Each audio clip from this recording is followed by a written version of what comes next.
Buenos días a todos. Gracias por poder contar parte de la tesis doctoral que estoy desarrollando, ¿no? En el contexto del proyecto de investigación que hoy nos convoca. Y gracias también en especial a Nuria y a Carlos, que aparte de ser directora de tesis, pues bueno, me han acompañado en todo el trabajo de investigación y este trabajo que voy a contar, pues bueno, no es algo puntual, sino que se lleva arrastrando desde que se fundó la Cátedra de Tecnología Emergente para la Ciudadanía en colaboración con el Ayuntamiento, ¿no? Y es una pequeña parte de la aplicación de los objetivos, ¿no? Del proyecto Redes. Siempre me gusta empezar cuando introducimos los temas de la turistificación y gentrificación, y en especial en el caso de Málaga, con una ilustración de Alejandro Villén, que es miembro de la Asociación de Vecinos del Centro de Málaga, donde de alguna manera como que se ilustra, ¿no? Ese conflicto, ¿no? De intereses que hay en relación a la gestión del uso turístico y un poco haciendo un guiño a la rendición de Brennan, ¿no? Se puede ver pues, cómo se manifiesta, ¿no? Cómo se polariza eh, esas problemáticas que surgen a la hora de defender la habitabilidad en los centros. La verdad que esta imagen tiene como mucho donde rascar, pero por concretar, em, se ven como varios factores importantes. Por un lado, el auge de las plataformas de alquiler turístico, ¿no? Como Airbnb, HomeAway o Booking. Em, Al otro lado se ve como diferentes escenas cotidianas, ¿no? De la vida de barrio, que se puede identificar con el carrito de la compra o incluso con carteles o eslogans, ¿no? Que ya son, eh, que escuchamos asiduamente, ¿no? Que las casas no son hoteles. Y en el fondo, pues podemos ver cómo la población flotante de turistas ha ido creciendo, ¿no? Gracias también a la liberalización de los vuelos, ¿no? Con las compañías low cost en la última década y también con la llegada de cruceristas. En la ciudad incluso ya teníamos como varios mensajes, a lo mejor no tan explícitos, pero ya nos estaban un poco advirtiendo de qué es lo que estaba pasando en el centro. Esta imagen es un graffiti de entrada Hidrocol, donde se puede ver justo en el límite del centro histórico, en la calle Victoria, al lado de la Plaza de la Merced, un mensaje que decía por aquí se sale, ¿no? O esta es la salida de emergencia. Y esta imagen es 2017 y en 2018, pues 2019, ya como que el mensaje en vez de ser en verde ya era rojo, porque es que realmente parece como que no había límite, ¿no? Siempre se crecía a nivel de oferta turística, a nivel de población flotante, y esos datos los podemos ver reflejados en estos tres indicadores. Por un lado, si analizamos el periodo 2019 de años vista, de 2009, vemos como la llegada de pasajeros de avión pues, creció un 170%, incluso como la propia oferta cultural aumentó, ya no solamente el número de museos, que eso es algo como más tangible, sino incluso por el propio Observatorio de la Cultura.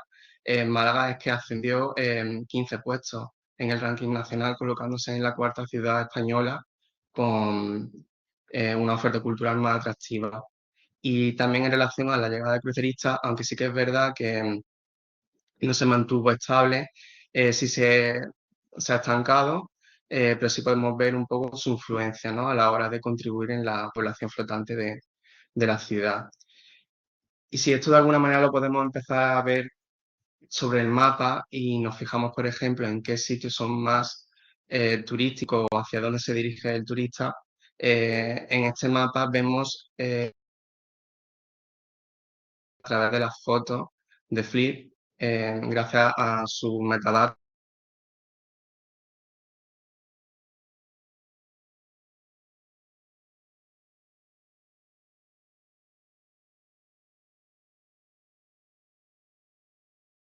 hacia el centro desde que el crucerista llega, ¿no? Y atraca en Málaga, ¿no? Y luego vemos cómo esa mancha de calor se intensifica precisamente en esos monumentos, ¿no? Como la catedral, la Alcazaba y casi todo se ubica en lo que es la Almendra. Esto lo comparamos con la oferta de alquiler vacacional, en concreto con la de la plataforma Airbnb, pues podemos ver cómo todo coincide en casi en el mismo espacio. Y aquí os muestro como dos imágenes fijas, ¿no? De esa oferta en el año 2017 y 2019, y cómo la mancha de calor, donde se identifican los diferentes anuncios de Airbnb, eh, no solamente se intensifica, sino que se expande y vemos como el centro histórico está ya saturado y busca como esa nueva oferta en el tejido residencial que hay en los barrios aledaños, precisamente en el norte, ¿no? de la corona de barrios, en los arrabales. Si esto lo traducimos en números y analizamos cuál ha sido el crecimiento de la población en los barrios, de lo que es el distinto centro, vemos como de sus 35 barrios, 23 de ellos pierden población y curiosamente el que más pierde es el centro histórico en 900 personas. Em, Solamente no llegan a 10, son los barrios que crecen, pero si eso lo vemos espacialmente, vemos como esos barrios que crecen son precisamente los que están en la periferia, ¿no? De lo que es el distrito centro, a diferencia del eje costero que sí que pierde población. Y posiblemente si este mismo análisis lo hacemos a nivel municipal, pues podríamos ver como los barrios de la periferia del municipio son los que crecen también. Si comparamos donde hay mayor o menor aumento de la población con el tejido residencial, pues bueno, vemos como cosas lógicas, ¿no? Justo esos barrios son también los que tienen mayor tejido residencial, mayor número de viviendas. Sin embargo, si esto lo comparamos con donde se ubican los anuncios de Airbnb, pues vemos que estos dos mapas son casi en negativo, ¿no? El uno del otro. Esto nos sorprende, pero al mismo tiempo también nos da pistas de que precisamente el poco tejido residencial que hay en el centro es precisamente el que más se ha desplazado por el alquiler turístico, ¿no? Entonces esto genera unas tensiones que en el contexto del proyecto Redes pues hemos querido un poco medir. Porque sí que vemos, detectamos que todos los análisis o estudios que se hacen sobre la turistificación se hace desde un punto de vista cuantitativo, analizando la oferta turística, y sí que hay una necesidad, incluso manifiesta por muchos autores, de incorporar la perspectiva social y ver cómo cuantificarlo en base a indicadores de corte cualitativo. Y aquí es donde entra toda esa recogida de datos, ¿no? A través de la geolocalización de las diferentes iniciativas, en este caso de la ciudad de Málaga con la plataforma Platic.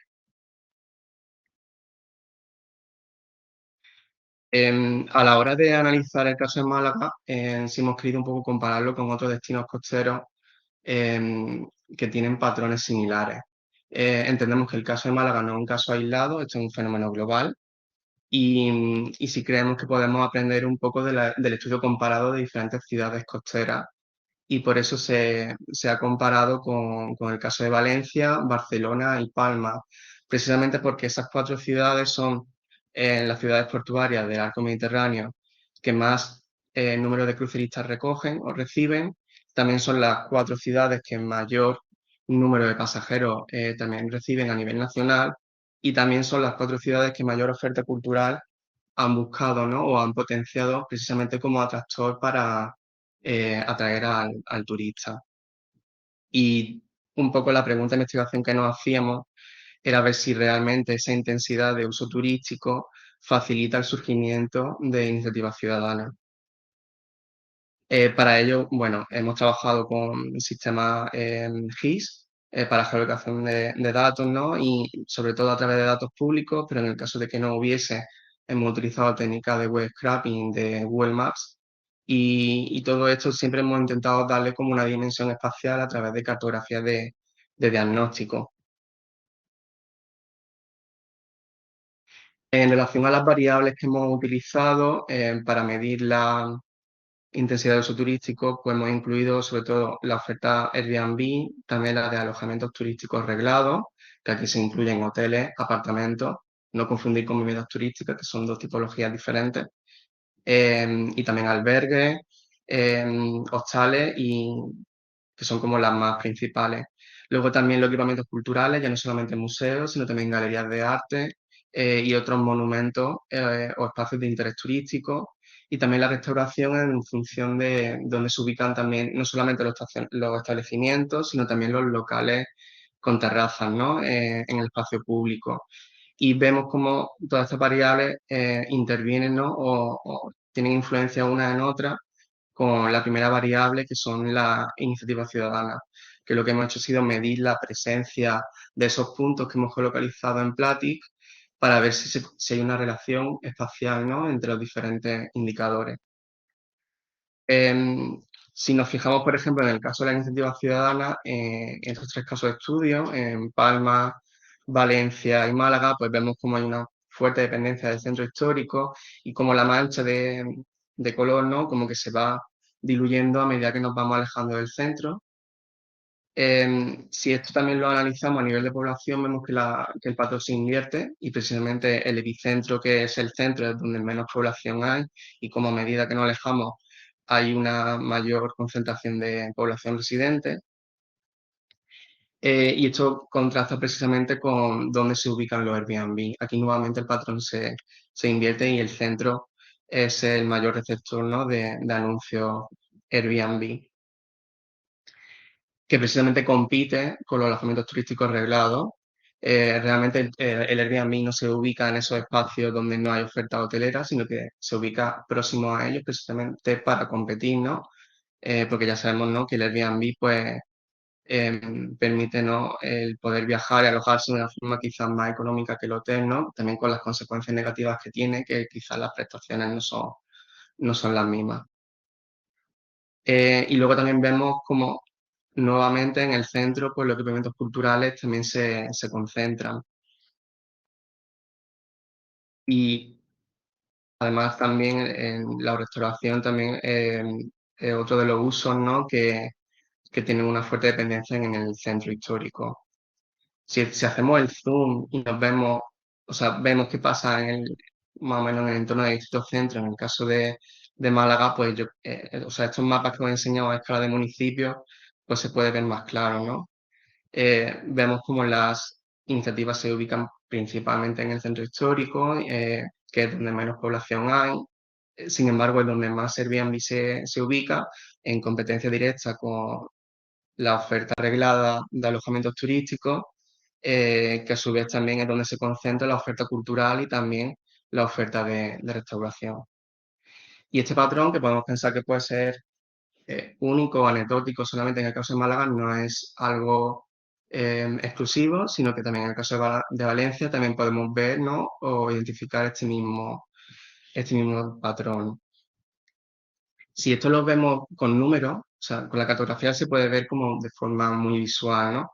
Pero muchas veces estas cosas hay que medirlas o saber cuantificarlas. Si hacemos un estudio de correlaciones y vemos si aquellos barrios donde hay mayor presencia de iniciativas es donde mayor oferta turística existe, vemos como en el caso de Málaga, en concreto la que destaca es que donde mayor conflicto social podemos identificar es donde mayor oferta cultural hay, eh, con un coeficiente de 0,96. Pero también vemos como la presencia de iniciativas también correlaciona con otras variables como el Airbnb o incluso la restauración. Estos mismos números podemos encontrar, aunque en menor medida o en menor cantidad, en el caso de Valencia. Y sí que es verdad que en el caso de Palma no identificamos correlaciones muy significativas solamente en el caso entre el Airbnb y la oferta cultural, pero aquí también hay que ver un poco qué pasa en Palma, y es que en Palma, por tener una mayor trayectoria turística, la especialización turística no se concentra en el centro, sino que está más repartida en todo lo que es el municipio.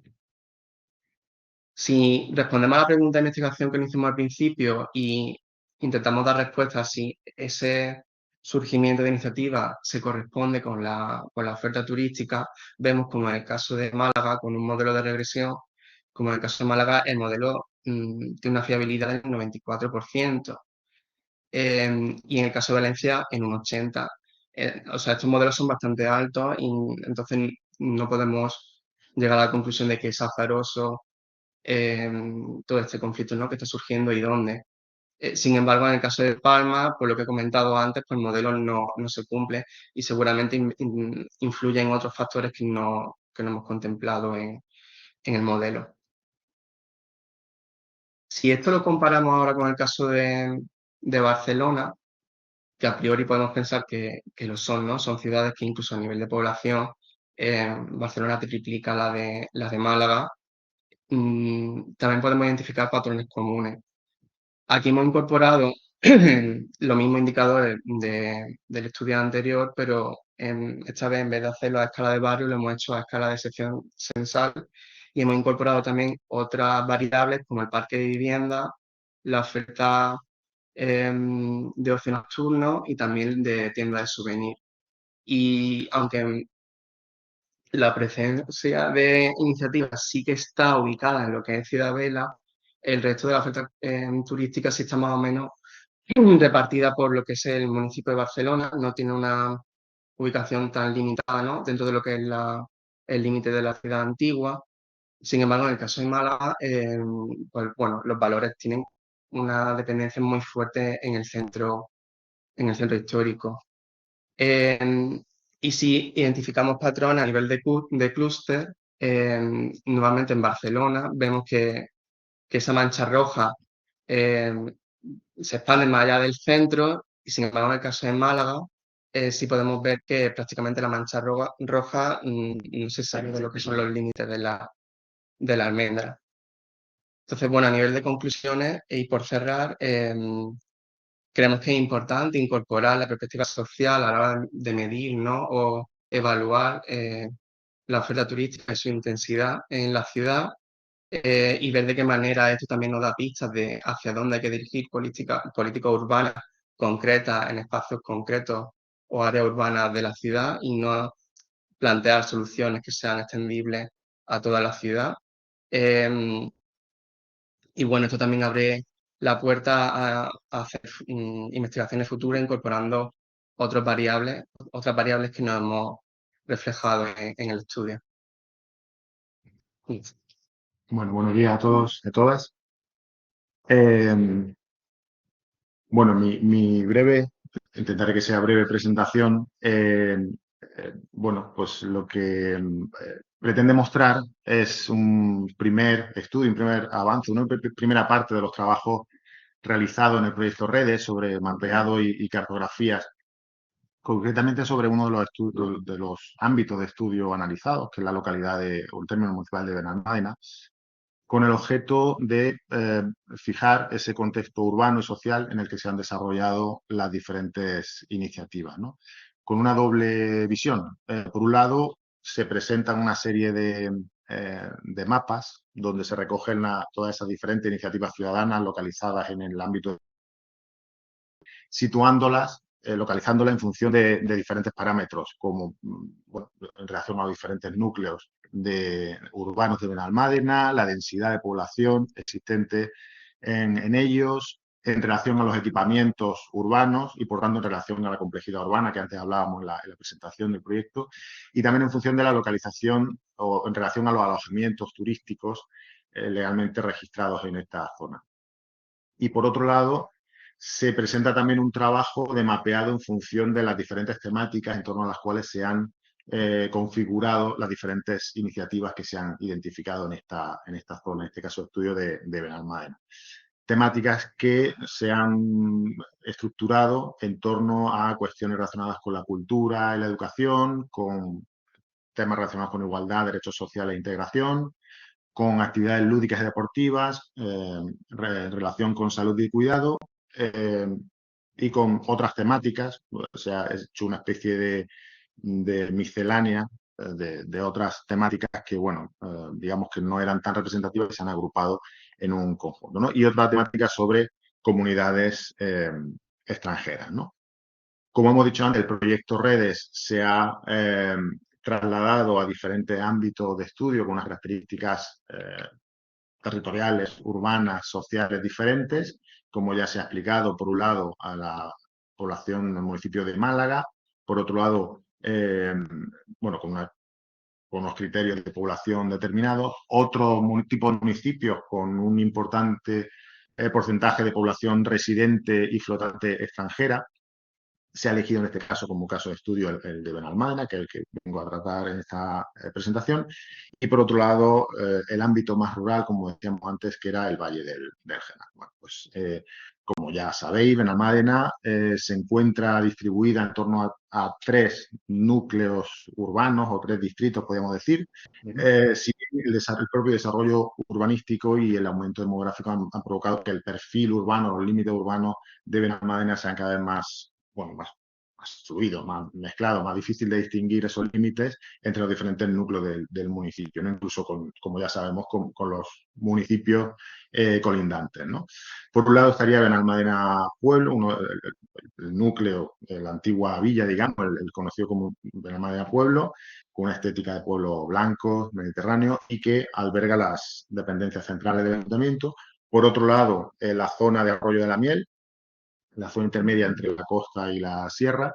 Eh, bueno, a raíz de la construcción del ferrocarril de la costa, entre Fuengirola y Málaga, pues tuvo un crecimiento, un auge de crecimiento, junto con el boom turístico de la década de 1960, pues hacen que tuviera ese auge demográfico y se convirtió posiblemente en el distrito de mayor tamaño y población, ¿no? Y por otro lado, la zona de la Alma de la Costa, eh, que concentra, como sabemos, el grueso de los establecimientos hoteleros, ¿no?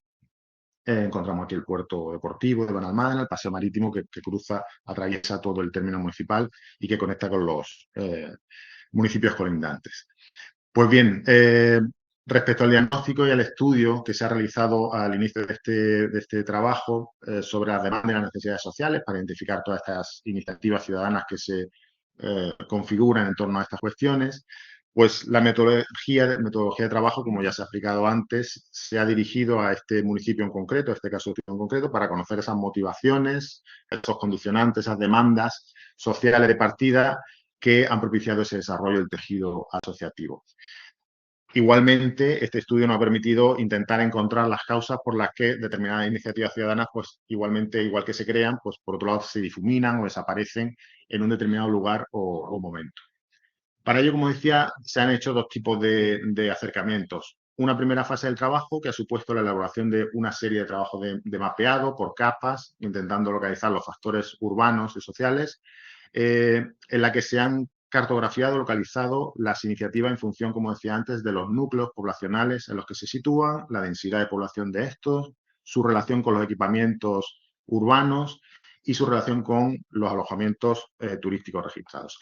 En esta primera fase, respecto a la localización de las iniciativas en función de los diferentes núcleos, pues he intentado de este modo, el objetivo era conocer las áreas administrativas donde existe mayor acumulación de estas iniciativas.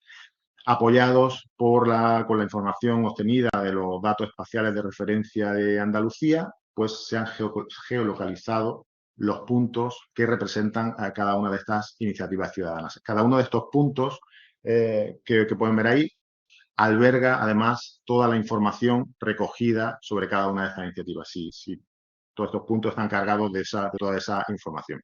Bueno, ¿qué nos muestra esta primera cartografía? Pues que la mayor parte de iniciativas identificadas se localizan en el núcleo poblacional de entre Arroyo de la Miel y Benalmádena Costa, ¿no? Donde se concentra pues, la mayor parte de los residentes locales y, por tanto, la mayor densidad, digamos, de actividad económica y cultural.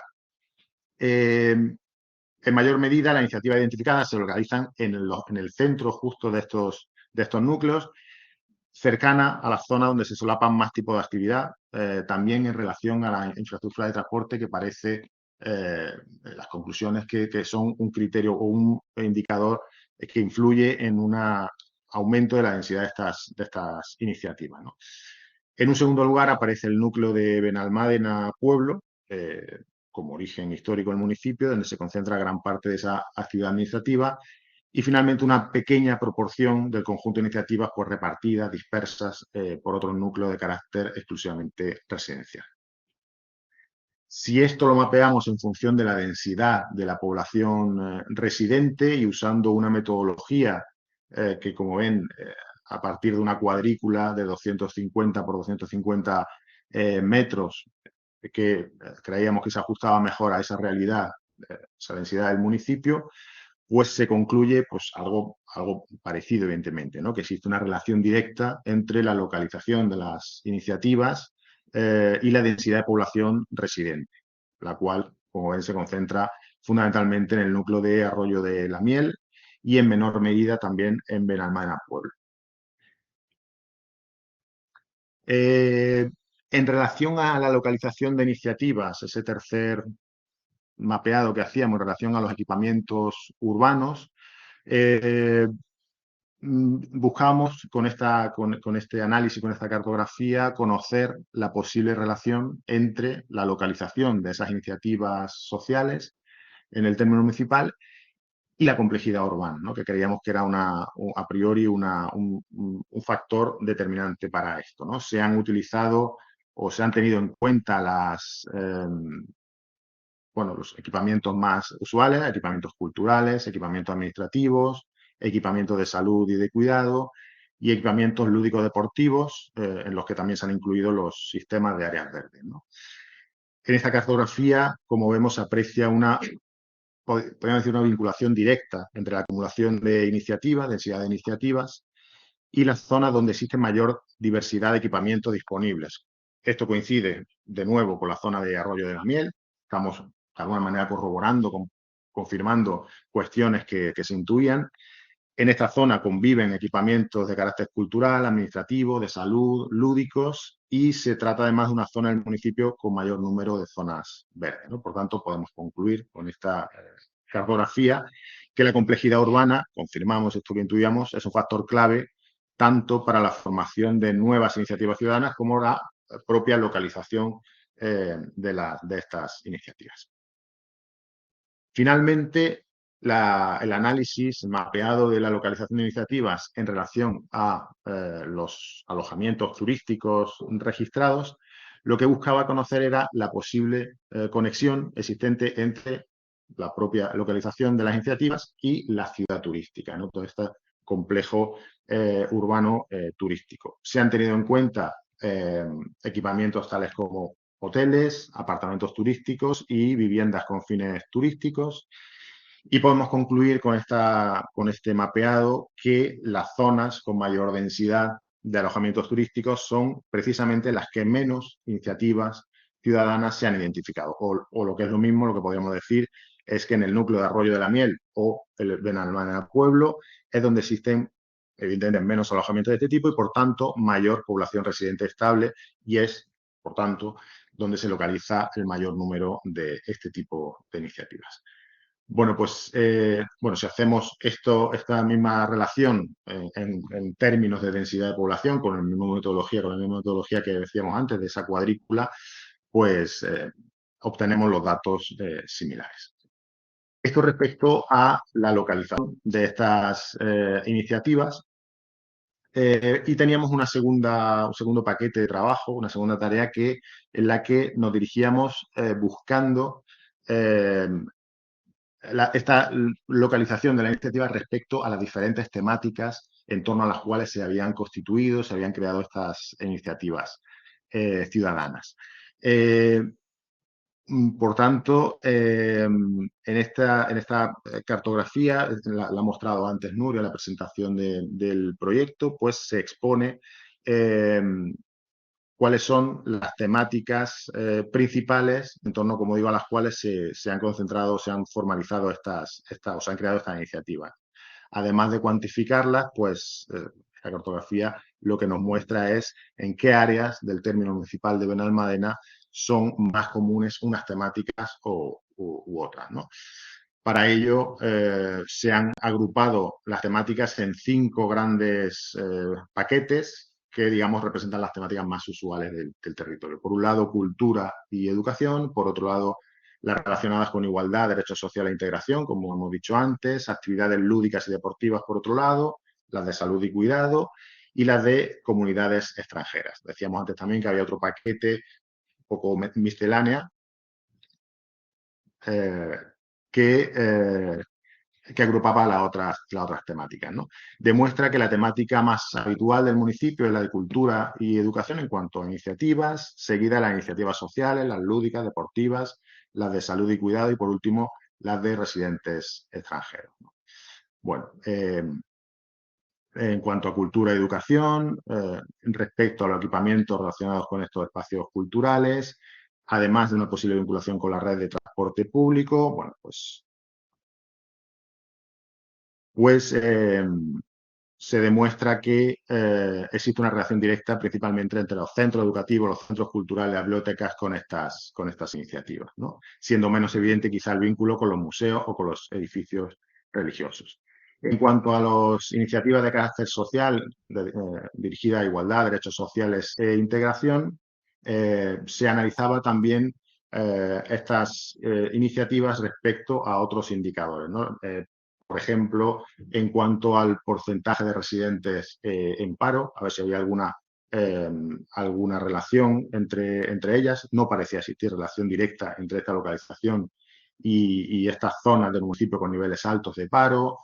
Por otro lado, con la población de mujeres, sí parecía que había una relación directa. No eran unos datos muy concluyentes, puesto que la población mayoritaria en Benalmádena eran mujeres. En cuanto a población de residentes extranjeros, pues parecía existir una vinculación entre esa localización de esta iniciativa y la zona en la que existe una mayor densidad de residentes de origen extranjero o relación entre la localización de la iniciativa y los edificios de carácter administrativo del municipio, donde sí parecía que había una relación entre la proximidad a los principales ejes de comunicación y de infraestructura del transporte público, ¿no? En cuanto al lúdico y relación de iniciativa, en cuanto a equipamientos lúdicos deportivos, parecía que no existe esa relación directa, aunque sí se podía apreciar esa relación con, de nuevo, la cercanía a los principales ejes de comunicación y de infraestructura. Permitidme que vaya un poquito más rápido. Respecto a las iniciativas relacionadas con salud y cuidado, pues no parecía que existiera una relación directa entre estas iniciativas, a excepción de la Fundación Cudeca, puesto que es una iniciativa que en sí misma ha generado un centro de atención especializada. Y finalmente, respecto a la localización de iniciativas de residentes extranjeros en relación a la densidad de población extranjera, pues se intentaba buscar esa relación. En este caso existe una relación directa, puesto que las iniciativas se sitúan en las zonas donde el número de estos residentes por hectárea es mayor, ¿no? No existe una relación tan directa entre su localización y los principales ejes de comunicación y la infraestructura del transporte público. Por tanto, terminando esta primera fase del trabajo, donde se expone tanto la localización de estas iniciativas como la temática en torno a las cuales se han creado, pues digamos, podemos concluir algo que intuíamos, pero que, como digo, lo hemos confirmado con este trabajo cartográfico, y es que está relacionado esta densidad de iniciativas está directamente relacionado con la complejidad urbana donde se encuentra. Y respecto a las temáticas principales, podemos concluir que las temáticas más recurrentes son las de cultura y educación, con un 31% del total de 74 iniciativas registradas, seguido de igualdad, derechos sociales e integración, con un 19%, lúdica y deportivas, con un 13,5%, de salud y cuidado, con un 8%, y de comunidades extranjeras, con un 8%. Unas conclusiones de este primer estudio cartográfico que, como decía, no por esperado, resulta menos interesante, ya que lo que hemos conseguido es demostrar a través de esta metodología científica la hipótesis partida que se intuía al principio del proyecto, ¿no? Una segunda fase más relacional, más analítica, donde se van a empezar a lanzar sinergia y relación entre las diferentes iniciativas y buscar afinidad entre ellas y su origen, según determinados parámetros y dinámicas, es lo que se presentará en las siguientes mesas para seguir ahondando en estas cuestiones, partiendo de este trabajo básico. Así que nada, muchas gracias por su atención. Decía que vamos a hacer eso, una reflexión sobre los procesos de participación, pero desde la experiencia de la administración pública. Y para ello nos ha parecido interesante centrarnos hoy en exponeros dos experiencias, dos casos prácticos que han supuesto procesos muy distintos, pero ambos muy enriquecedores. Uno de ellos es el caso de la transformación del entorno del Soho, que todos conoceréis en el ámbito del centro histórico, que curiosamente era un ámbito que partía de un nivel de degradación importantísimo, aun teniendo una centralidad muy importante, y de eso os hablará ahora detalladamente Paula. Y también exponeros el caso de la experiencia que hemos tenido en el proceso de participación de la revisión del PEPRI-Centro. Una reflexión general que quería hacer para iniciar esta charla, que parte de que la participación o la exigencia de los ciudadanos de participar en las acciones públicas no es un capricho, es un derecho, y que cada vez hay más normativa, más legislación que contempla este principio dentro de sus fundamentos, ¿no? Aquí hago referencia a la Ley 7/2017 de Participación Ciudadana de Andalucía. Ahora también hay que mencionar la recientemente aprobada la lista, la Ley de Impulso para la Sostenibilidad del Territorio de Andalucía, que también entre sus principios fundamentales hace una referencia expresa a los procesos de participación. Sí es cierto que en el ámbito urbanístico todavía queda mucho recorrido por hacer, pero al menos se establece como novedad, digamos, la necesidad de hacer una consulta pública previa a la redacción de cualquier instrumento de planificación general, tanto en los planes de ordenación municipal, planes generales de ordenación municipal, como en los planes de ordenación urbana. Y también se establece de una manera preceptiva, y esto es bastante interesante, la elaboración del documento de avance en muchos de los instrumentos de ordenación detallada, que antes siempre quedaba en un marco potestativo de la Administración, y aquí ahora se hace obligatorio en muchos supuestos. En el marco general de las actuaciones que conlleva todas las actividades que hace el Ayuntamiento de Málaga, sí que os pongo aquí una pincelada. Existen diversos canales de participación. Os he traído este porque me parece interesante, la página web de Málaga 24, Comunícate.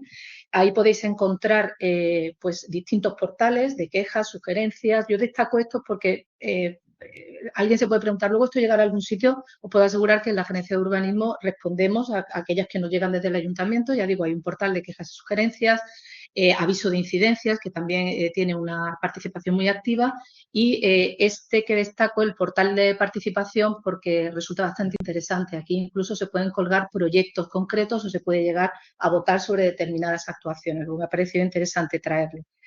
Y luego, por supuesto, otros canales que se filtran a través de organismos de participación, el Consejo Social y muchos otros, ¿vale?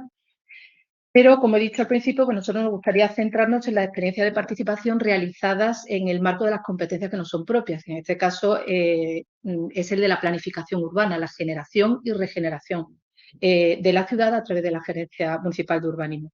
He puesto aquí unos requisitos que nos parecen importantes tenerlos como partida después de las experiencias que ya tenemos. Os voy a destacar, por la falta de tiempo, solo 2, 3 de ellos. Primero, y para mí el más importante, debe existir un convencimiento político y técnico real de la importancia de la participación ciudadana y de que esa participación sea una participación eficaz y que luego esos procesos lleguen a culminar realmente en hacer efectivo, ¿no?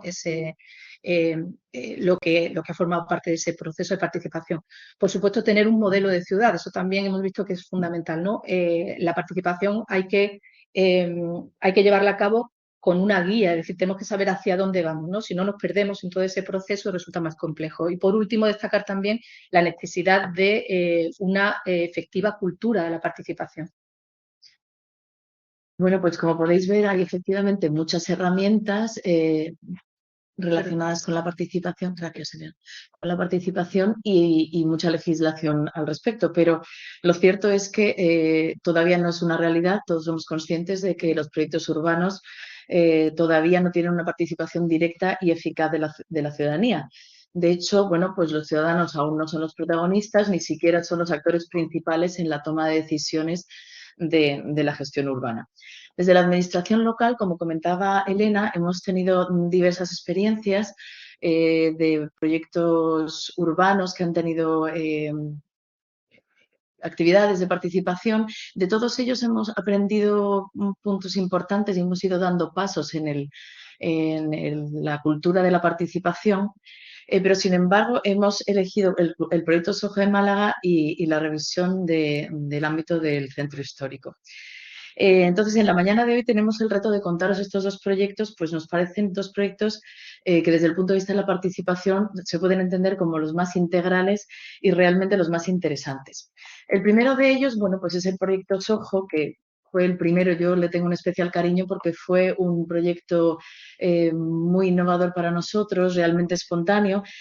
Fue realmente el primer proyecto participativo. Cambió, de hecho, la realidad de toda una barriada de Málaga, que continúa con la impronta que se creó en aquellos años, que estamos hablando de 2009, el origen de este proyecto. Y el otro es el proyecto del ámbito del centro histórico, que es singular por tratarse precisamente de un proyecto de participación ciudadana sobre un instrumento de planeamiento. Como hemos comentado antes, la legislación regula la participación ciudadana en la planificación, pero a día de hoy no se da. Y en el caso de la revisión del plan especial del centro, nos resultó muy importante y significativo, porque no solo estábamos hablando de intervenciones sobre el espacio público, como suelen ser los proyectos que aparecen en las redes sociales o en los casos de buenas prácticas, más relacionados a lo mejor con el urbanismo táctico, sino que estamos hablando de un urbanismo, una actuación regulada, que trata sobre normativa, sobre habitabilidad, sobre movilidad, sobre regulación de usos, en fin, un contexto mucho más integral. El primero de los ejemplos, como estábamos comentando, muchos lo conoceréis, transformó la barriada del antiguo Muelle Heredia, o del histórico Muelle Heredia, entre una zona que está entre el centro histórico, que estaba en plena modificación, en pleno auge de renovación, gracias a los fondos FEDER fundamentalmente, y los fondos Urban, y la zona del puerto. Como buen barrio portuario, bueno, pues tenía problemáticas sociales, prostitución, trapicheo, en fin, todas las actividades, bueno, falta de estancias amables para los ciudadanos. Y realmente, si todos recordáis, se utilizaba de aparcamiento de cuando ibas a tomar algo al centro, aparcabas y se utilizaba para buscar aparcamiento y como actividades poco interesantes, poco recomendables de la noche. Sin embargo, este proyecto es el primero que surge de la ciudadanía y es un verdadero proyecto bottom-up. Fue un grupo de comerciantes y ciudadanos liderados por Aurora de la Rosa, que presentaron un dossier al alcalde, y el alcalde, al ver el trabajo que tenía detrás, lo trasladó al entonces concejal de urbanismo, que nos pidió a una compañera, Aurora Requena, y a mí, que analizásemos la bondad y las posibilidades técnicas de poder llevar a efecto esos deseos que nos planteaban los ciudadanos, esas propuestas y deseos. La verdad que ahora no podemos entrar en mucho detalle, pero empezamos a realizar primero un barrido entre todas las áreas del ayuntamiento para pedir qué podían aportarnos cada una de las áreas con respecto a este proyecto, y empezamos a generar, bueno, pues un trabajo. Lo cierto es que en esa época casi todos los días había una noticia relativa a este proyecto en la prensa y hubo como mucha expectación. Entonces creamos una primera asamblea ciudadana que se generó en el CAC, se convocó en el CAC, y contra todo pronóstico tuvo un éxito arrollador, un lleno total, con la gente de pie, y esas asambleas, reuniones técnicas que surgieron desde ese momento, desde ese pistoletazo de salida, en el que por supuesto tuvo una asistencia no solo del alcalde, sino de numerosos concejales que apoyaron el proyecto con mucha ilusión. Entre ellos me gustaría mencionar especialmente a Gemma del Corral, que la verdad que este proyecto es muy suyo.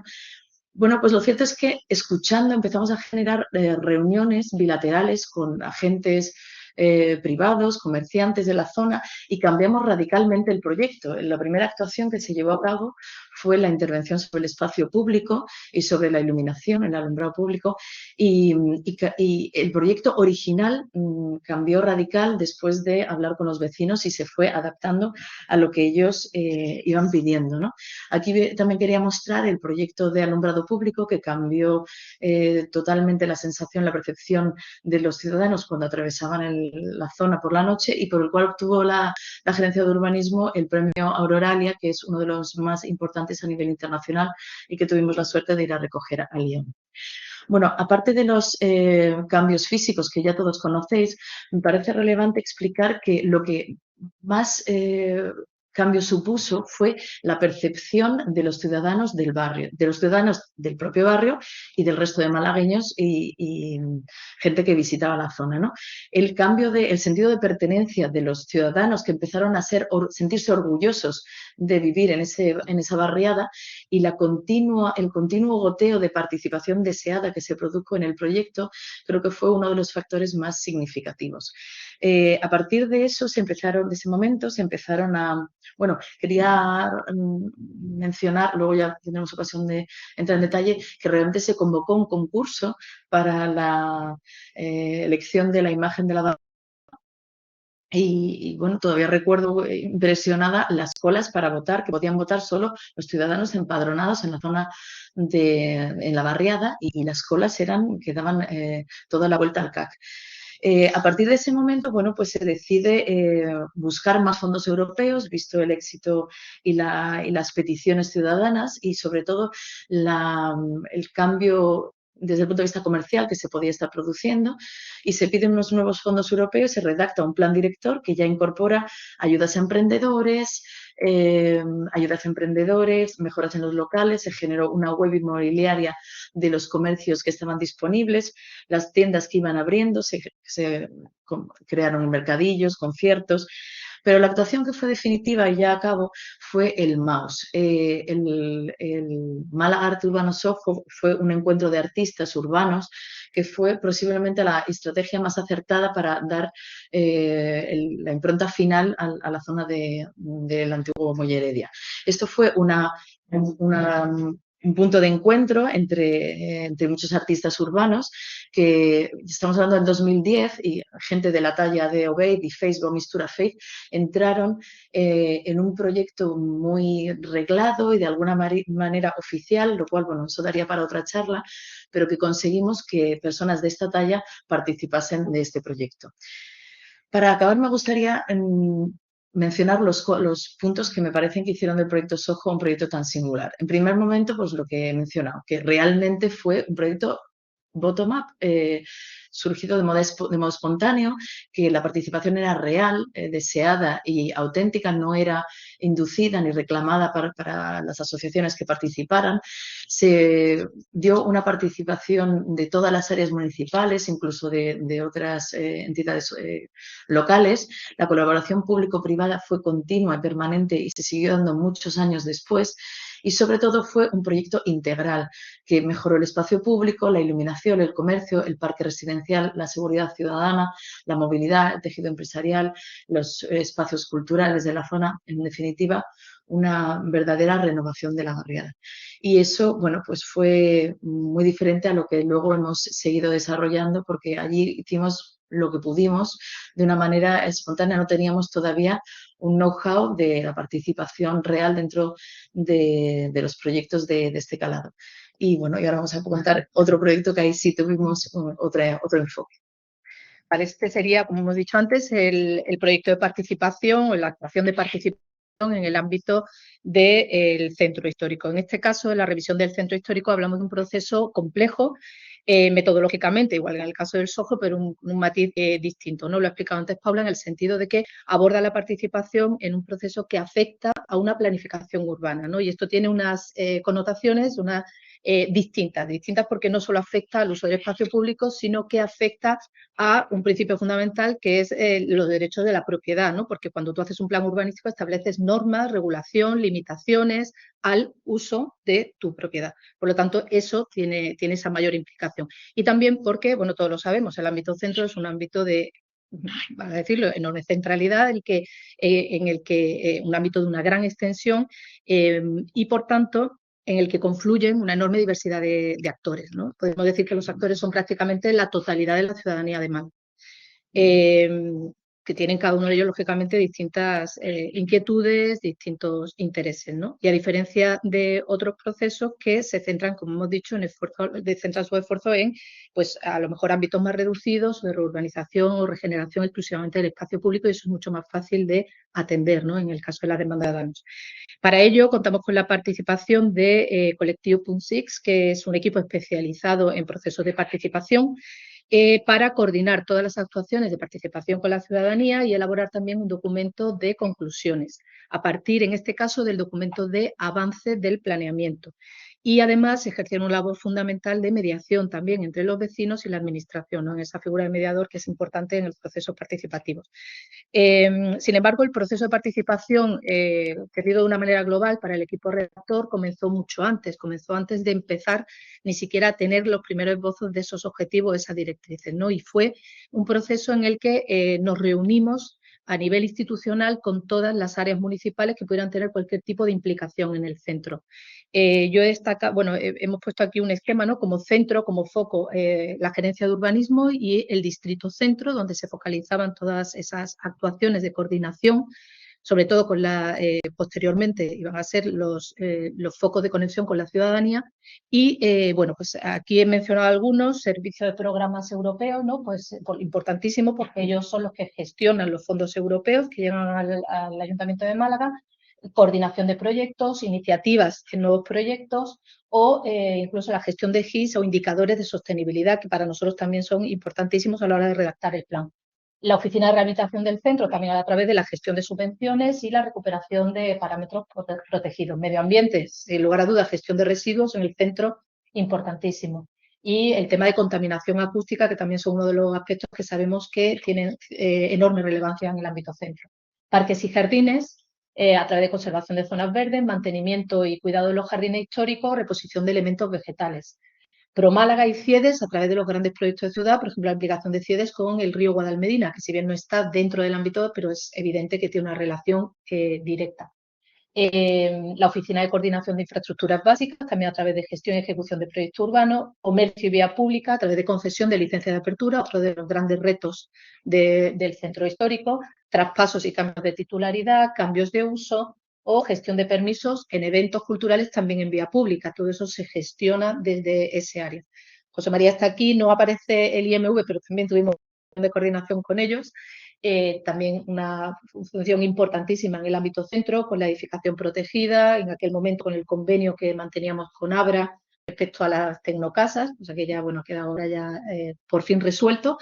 Pero en fin, no, bueno, no sigo leyendo, pero un sinfín de actuaciones de coordinación con todos los entes públicos necesarios para empezar a trabajar. En este proceso de participación, como digo, se realizaron multitud de acciones, muchas de ellas encaminadas a alcanzar un mayor grado de conocimiento para abordar bien la redacción del plan y otras muchas, una vez elaborado el avance,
las actualizaciones de los eventos que se iban produciendo y se constituyó a nivel de ayuntamiento una comisión de seguimiento. A mí este paso me pareció importantísimo porque conllevaba la implicación de todas las áreas municipales, una comisión de seguimiento transversal con todos los directores generales y gerentes de las distintas áreas municipales. Y se constituyó, luego se realizó una asamblea de resultados. Y todo ello, bueno, basado donde se explicaba toda la temática que iba a abordar el centro histórico. Dos fases, una con el equipo de Colectivo Punsix, una primera fase de sugerencias al avance, que es la que realmente hemos llevado a cabo, y nos queda pendiente la fase de información pública y aprobación inicial, donde volveremos a abrir otra vez ese proceso participativo. Esta segunda fase tengo que decir que no se ha llevado a cabo no por falta de interés por parte del ayuntamiento, sino porque, bueno, en medio de este proceso se ha mezclado un tema judicial respecto al catálogo del plan. El ayuntamiento lo quiero explicar porque como todavía dice, bueno, y el avance, ¿no? Estos procesos se hicieron y dónde está el plan, ¿no? El catálogo las fichas que formaban parte del catálogo que se tiene, lógicamente, que acompañar a un plan especial de protección, fue recurrido esa contratación, esa licitación por el Colegio de Arquitectos. En primera instancia, el Ayuntamiento de Málaga ganó ese pleito, pero el colegio decidió recurrirlo en casación. Entonces, estamos todavía años después a la espera de que se resuelva eso para poder abordar la redacción del catálogo y, por tanto, aprobar inicialmente el plan. Por tanto, esta segunda fase, digo, queda pendiente. Respecto a la metodología, decir que bueno, se abordó desde una perspectiva de género interseccional que evidencia que los distintos tipos de personas, según sexo, edad, género, diversidad funcional, el uso del espacio que hacen, están acostumbradas a convivir y a relacionarse de distinta manera, haciendo uso muy diferencial del espacio público en función de sus necesidades, las experiencias cotidianas y de sus preferencias, ¿no? Y también las características de las personas que condicionaban muchísimo su participación, es decir, las vías o los canales por los que iban a acceder a la información, las dificultades para hablar en público a lo mejor, distintos modos de comunicarse o de expresar su opinión, ¿no?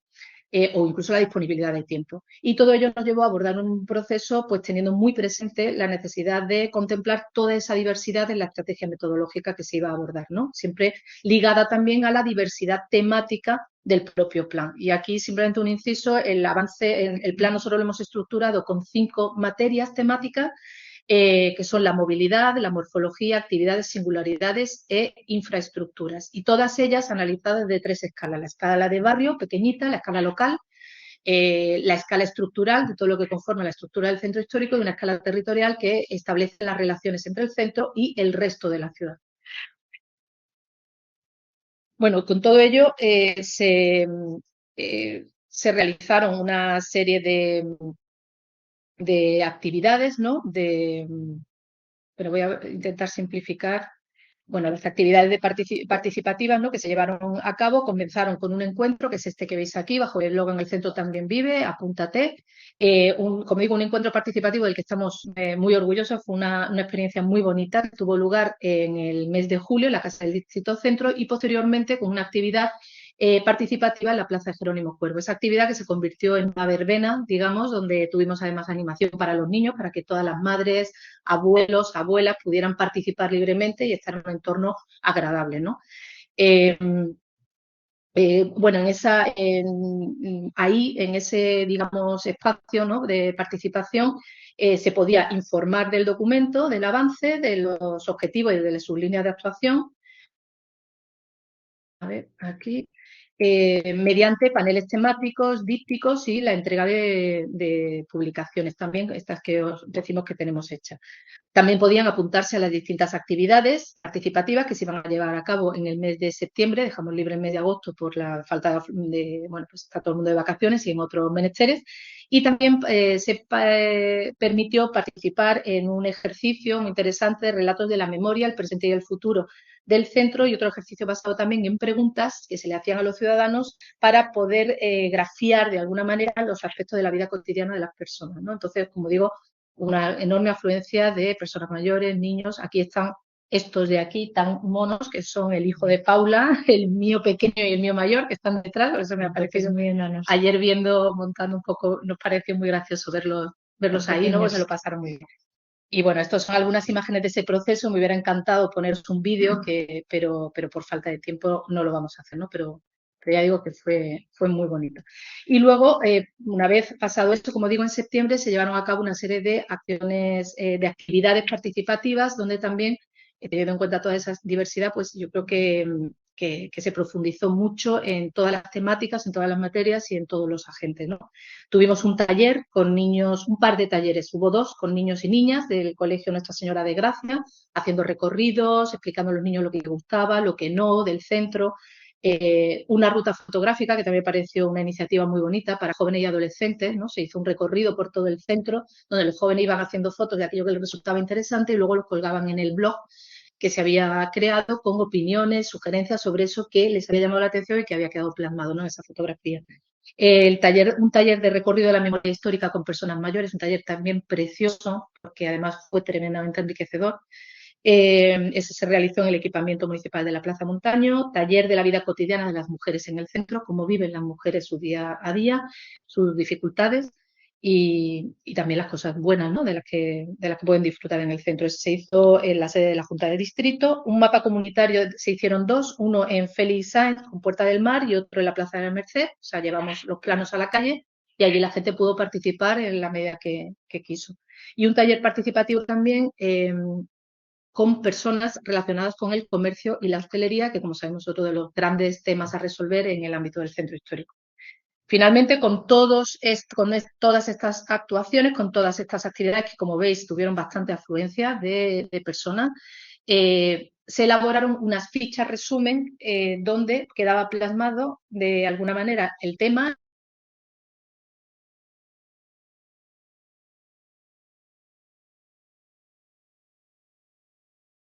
y sobre eso se hablaba, ¿no? Hablaban los ciudadanos. El título de la línea estratégica de la que se quería tratar en esa ficha, las actuaciones propuestas por los ciudadanos y los argumentos participados y una descripción, os lo pongo aquí en grande, os he traído solo un par de ejemplos y una descripción de en qué momento de ese proceso participativo se apostaba, ¿no?, por este tipo de medidas. Bien, el taller de niños y niñas, de personas mayores, de mujeres, jóvenes, tal, ¿vale? De manera que tenemos muy bien estructurado todo ese proceso de participación y todas esas conclusiones. Os he traído una ficha de morfología, conectar el centro con su entorno, pues reclamaciones, ¿no?, de los ciudadanos, integrar el monte en la vida con el centro, pues no hay conexiones entre el barrio y los caminos existentes. El monte es un recorrido para ir a andar. Hace falta un proyecto integral con zona de ocio que aproveche y dinamice la relación con la naturaleza. Todo esto son aportaciones de los ciudadanos. Esta, por lo que se ve, es muy repetida, ¿no?, en distintas fases del proceso. Adecuar caminos para mejorar la proximidad, en fin. Tenemos, que de esa surge el plan Gibralfaro, efectivamente. Entonces, bueno, no quiero entrar al detalle de todas y cada una, sería muy bonito ir viendo, ¿no?, esas inquietudes de los ciudadanos respecto a este espacio, pero bueno, me parece más interesante dejarlas aquí plasmadas. Estos documentos son públicos, cualquiera los puede consultar, ¿vale? Sobre singularidades, pues yo voy a decir todo el tema de conservar y volver a usar la tipología edificatoria del patio. Bueno, pues es una aportación importante, ¿no?, de cara a un plan de estas características. Sobre las actividades, ni os digo, ¿no?, la mayoría pues relacionadas con el tratamiento de, en fin, esa sobresaturación de actividades, ¿no?, que antes nos comentaba el compañero. Movilidad, en fin, las voy a pasar rápido. Sí quería comentar que, a pesar de que el avance del PEPRI, con esto ya termino, el PEPRI Centro no ha seguido avanzando en su aprobación inicial, sí es cierto que a raíz de este proceso participativo y de tener ya este tipo de reflexiones, sí que el Ayuntamiento, a través de la gerencia, ha seguido avanzando en determinadas actuaciones. Una de ellas es una modificación del plan general que se está llevando a cabo para ampliar el ámbito del centro, que fue una de las cuestiones que suscitó muchísimo debate y que a través del proceso participativo se nos mostró esa inquietud. Es decir, el centro es más que lo que hoy se reconoce como tal. Y otra que va muy ligada también a lo que ha puesto antes el compañero, relacionada con la regulación de las viviendas con fines turísticos. Todo eso se está avanzando de manera paralela, pero su foco también inicial, digamos, parte de este proceso.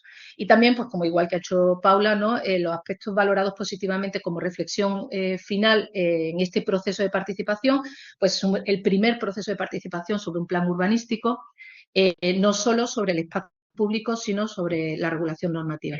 Intervención de todas las áreas municipales en el proceso, un proceso con atención a la diversidad, ampliación y afianzamiento del sentimiento de comunidad, que también en este caso se produjo, existencia de un equipo mediador profesional y, con carácter general, se confirmaron muchas de las estrategias planteadas en el avance del propio PEPRI. Muchísimas gracias a la Escuela por invitarnos a Málaga Accesible en este caso. Antes que nada, una pregunta a Elena y a Paula. ¿Sois de la Gerencia de Urbanismo de Málaga? Vale. Una duda que me surgía, ¿no? Muy bien. Bueno, yo vengo aquí para explicar quizás un poquito más de los temas, ¿no? Para explicar nuestra experiencia como trabajo en red y en cuanto a trabajo de red de múltiples asociaciones. Tened en cuenta que nosotros somos 84 asociaciones, que no está mal, de personas con discapacidad, pacientes, personas mayores, instituciones y administración local. Por ejemplo, el área de derechos sociales forma parte de la agrupación y tenemos al Colegio de Administradores de Fincas, ¿eh? Los demás sí son asociaciones ya de este tipo que hemos hablado. Nos definimos como sociedad civil en el sentido de Tocqueville, es decir, organizada y defensora de los derechos frente a los abusos de las administraciones. Quizás es muy curioso, pero nuestro principal problema son las administraciones, no es precisamente el ámbito privado. Y queremos el diálogo civil. El diálogo civil está contemplado en la legislación que protege los derechos de las personas con discapacidad y se entiende que en todo aquello que estemos afectados tenemos que participar tanto en el diseño como en el seguimiento como en la evaluación. Como antes se decía, eso está contemplado en la ley, ¿no? No es una cuestión de toma de decisiones. Somos apolíticos y aconfesionales con respecto a la diversidad de nuestros componentes. Somos 80 y tantas asociaciones. Pensar que, por decir alguna, las 11 están dentro de nuestra agrupación. Imaginad lo que son en cuanto a nada más que el número de trabajadores, ¿no? Eh, cualquier cosa. Esto es como casi dan a decir como una tómbola. Tengo de todo, ¿no? Es decir, aquí somos de todo tipo de discapacidades. Las 5 tipos de discapacidades están representadas. Las múltiples patologías más prevalentes están representadas. Personas mayores, niños con necesidades educativas. La verdad es que somos bastante amplios. ¿Cuáles son nuestros fines? Pues mejorar la calidad de vida de todos los ciudadanos, reivindicando entornos accesibles no discriminatorios. Incidiré en lo de los entornos. La defensa de los derechos de las personas con discapacidad, pacientes mayores y niños, participar del diálogo civil con las administraciones públicas en la elaboración, ejecución y evaluación de todo lo que nos afecte, formar parte de los órganos de participación establecidos, establecer sinergia y lazo de empatía con la sociedad civil, denunciar la mala praxis en todas las actuaciones que representen merma nuestros derechos a la igualdad de oportunidades y la inclusión social, política y laboral, denunciar la discriminación y los delitos de disfobia. Disfobia es el delito de odio hacia las personas con discapacidad, no un término que se escucha todos los días, y fomentar un turismo accesible. Estamos en una ciudad turística y creemos que podemos aportar mucho con ello, ¿no? Bien. ¿Cómo trabajamos? Nosotros trabajamos en red. Al ser tantísimas asociaciones, evidentemente no estamos las 80 trabajando todos los días, ¿no? De hecho, tenemos un sistema bastante flexible. Trabajamos por objetivos. ¿Los objetivos cuáles son? Los que decidimos. ¿Y cuáles son los que decidimos? Pues son 2 grupos. Utilizamos uno a medio plazo y otro a largo plazo. Los de corto plazo y otro a corto. Es decir, corto somos reactivos a la ciudad. Somos reactivos a situaciones que se están dando, ¿no? E inmediatamente participamos, denunciamos, intentamos resolver y establecer los lazos que haga falta con las administraciones, ¿no? Por otra parte están los mediatos, es decir, los de medio plazo, y que son aquellos proyectos que se van a desarrollar a medio plazo y que nos afectan, ¿no? Y por supuesto a largo plazo. A largo plazo es que nosotros pensamos que la ciudad, si utilizamos como referencia, la ciudad debe acompañar al ciudadano en su devenir. No debe ser el ciudadano el que se tenga que ajustar a la ciudad. Una ciudad que está a espaldas del ciudadano no tiene sentido, ¿no? Más en una sociedad como la que tenemos que envejece, Málaga envejece. O sea, no solo estamos hablando de personas con discapacidad, estamos pensando que prácticamente problemas con los entornos aproximadamente un 36% de la población. Estos son con datos estadísticos del Instituto Nacional de Estadística, ¿no? A nivel, evidentemente, nacional, ¿no? Pero cualquier persona a lo largo de su vida tiene necesidades específicas. Entonces, el diseño que se haga es importantísimo, es para el que diseñamos. Pero con una diferencia, si diseñas para el más frágil, evidentemente diseñas para todo. Si aquí precisamente colaboramos con mucho con urbanismo de segundo, ¿no? De arquitectura, ¿no? Que hacemos unas jornadas de sensibilización y de acercamiento y de empatía eh, con los alumnos, ¿no? Y siempre ponemos ejemplos muy sencillos. ¿Para quién diseñamos? ¿Para el hombre de Vitruvio, con las escalas perfectas, o para Homer Simpson, que se ajusta más a la realidad, ¿eh? Evidentemente, por donde pasa Homer Simpson, por menos de altura, puede ir cualquiera, ¿no? Eso es nuestro diseño, lo que nosotros proponemos en una ciudad donde en la mayoría de las personas puedan utilizarla, ¿no? De su ámbito de desarrollo vital, ¿no? Su ámbito de desarrollo profesional, social, familiar, ¿no? Eso es lo que nosotros proponemos, ¿no? El trabajo que hacemos en red es entre nosotros. La transversalidad es completa. O sea, el sistema de comunicación, ahora lo veréis, es total al día y al momento, ¿no? Pero además, y lo que es la agrupación en sí, lo que hace es simplemente concentra esas ideas, esos proyectos. Y después, nosotros lo que hacemos es establecemos sinergias con el resto de la sociedad civil. Siempre con la sociedad civil y con las administraciones, claro. Con colegios profesionales. Nosotros tenemos convenios pues prácticamente con todo. Menos con 4, a ver si lo adivináis. No tenemos convenio con arquitectos, no tenemos convenio con ingenieros superiores, no tenemos convenio con arquitectos técnicos, ni con, pues no sé, arquitectos técnicos, con ingenieros técnicos, ¿no? No tenemos, o sea, no tenemos, simplemente no tenemos relación. Es muy curioso. Sería para analizarlo, ¿no? Y sin embargo, con el resto de la panoplia de colegios profesionales sí tenemos establecimientos y trabajamos juntos en muchos aspectos, ¿no? Con la universidad trabajamos, no solo aquí, sino en muchos ámbitos universitarios. Con administraciones públicas, desde luego, con la sanitaria y con la local, para nosotros la local es básica. Tenemos prácticamente relaciones con todas las gerencias. A ver si sabéis con cuál es que tenemos menos, con el parismo, ¿no? También es cuestión de analizarlo. Es muy curioso.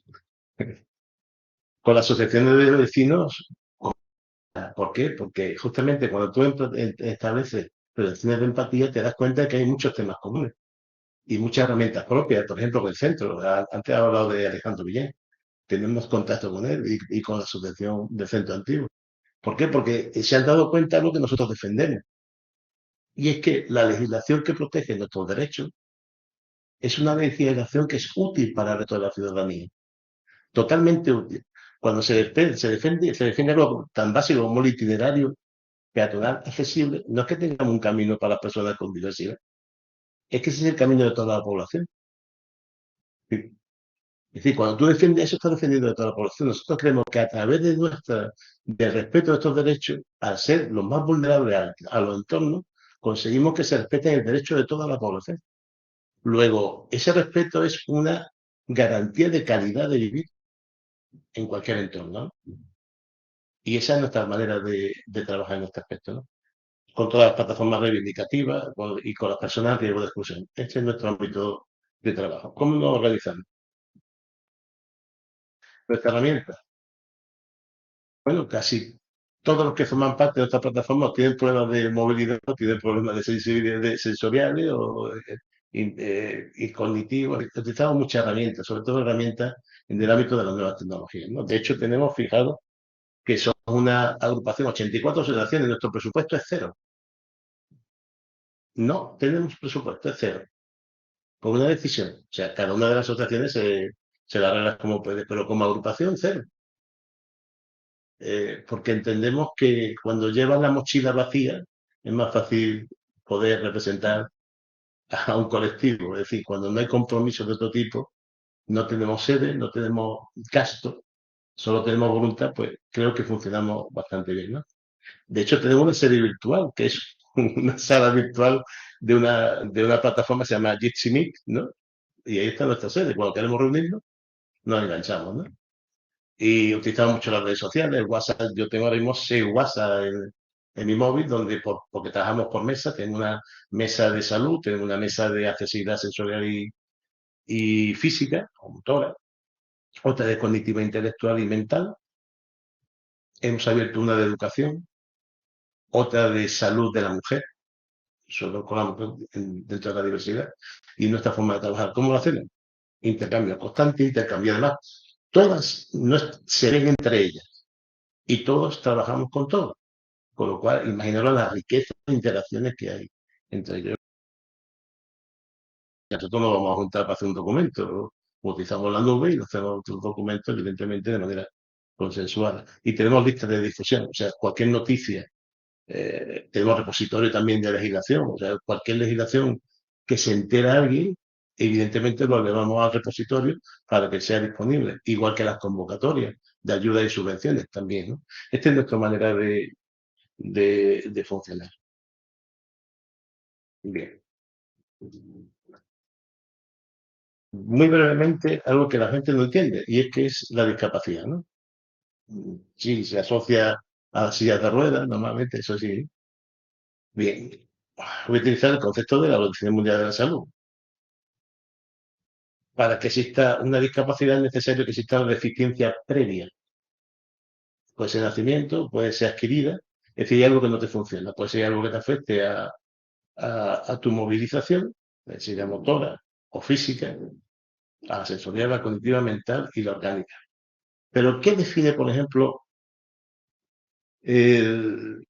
nuestro derecho desde el punto de vista de la Convención de los Derechos de las Personas con Discapacidad? Dice que entre la deficiencia y la discapacidad lo que hay es el entorno.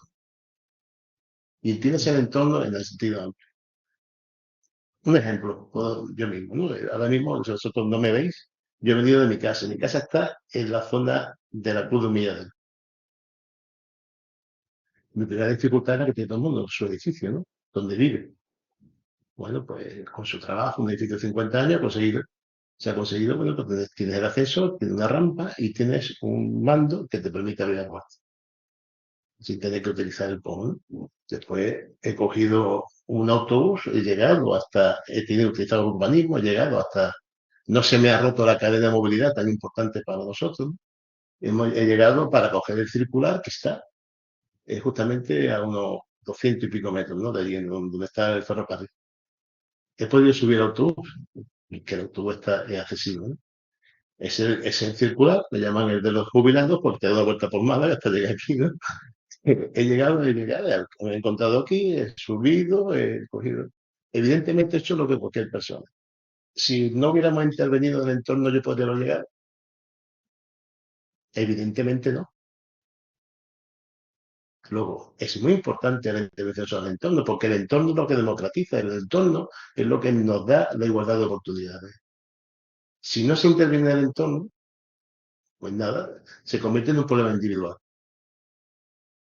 Y esto es un problema social. Por eso es tan importante eso.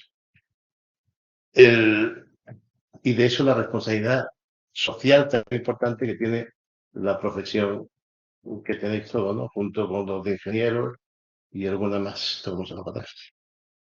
Vale. Bien, esto es. Por un lado tenemos los derechos de las personas que tienen problemas con el entorno, personas mayores, personas que están accidentadas, no tiene que ser la típica figura, ¿no? Personas que tienen problemas, ¿no? Para relacionarse con el entorno, ya sea desde el punto de vista cognitivo, porque no comprenden los mensajes, no se orientan, pues en el ámbito cognitivo intelectual, tienen algún problema de tipo de relación con respecto al resto de la sociedad, o no ven, o no oyen, o simplemente no se pueden mover. Entonces, entre nuestros derechos y la educación, la atención sociosanitaria, el trabajo, la cultura, la participación, la casa, los comercios, los locales públicos y la vía pública, eso del medio es lo que va a afectar al entorno. Son los responsables, entre otros, de modificar los entornos. ¿Para qué? Para que se cumplan nuestros derechos. Evidentemente, si ahí no intervienen desde el ámbito de la arquitectura, del urbanismo y de la movilidad, y de eso sí quiero hablar después, solo un segundo, y desde el diseño universal, y esto no sirve para nada, es una historia que no sirve. Y lo que quiero que llevar aquí a vuestro ánimo es que no se puede sustraer el derecho de las personas por no intervenir en los entornos, porque le estás quitando su dignidad. Simplemente la dignidad. Si no se interviene en los entornos, es que no se consideran personas, puesto que lo estás condenando o a la soledad o al desconocimiento y el disfrute. No puedes tener un proyecto de vida. ¿Por qué? Porque algo tan sencillo, fijaros que sencillo, educación. Algún sitio tiene que ir uno, ¿no? A que den la educación. ¿Eh?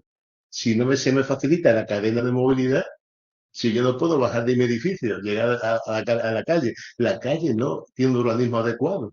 Llego a las paradas del autobús, puedo coger el teléfono. Es imposible. Luego, fijaros lo importantísimo que es yo noto que no sé por eso.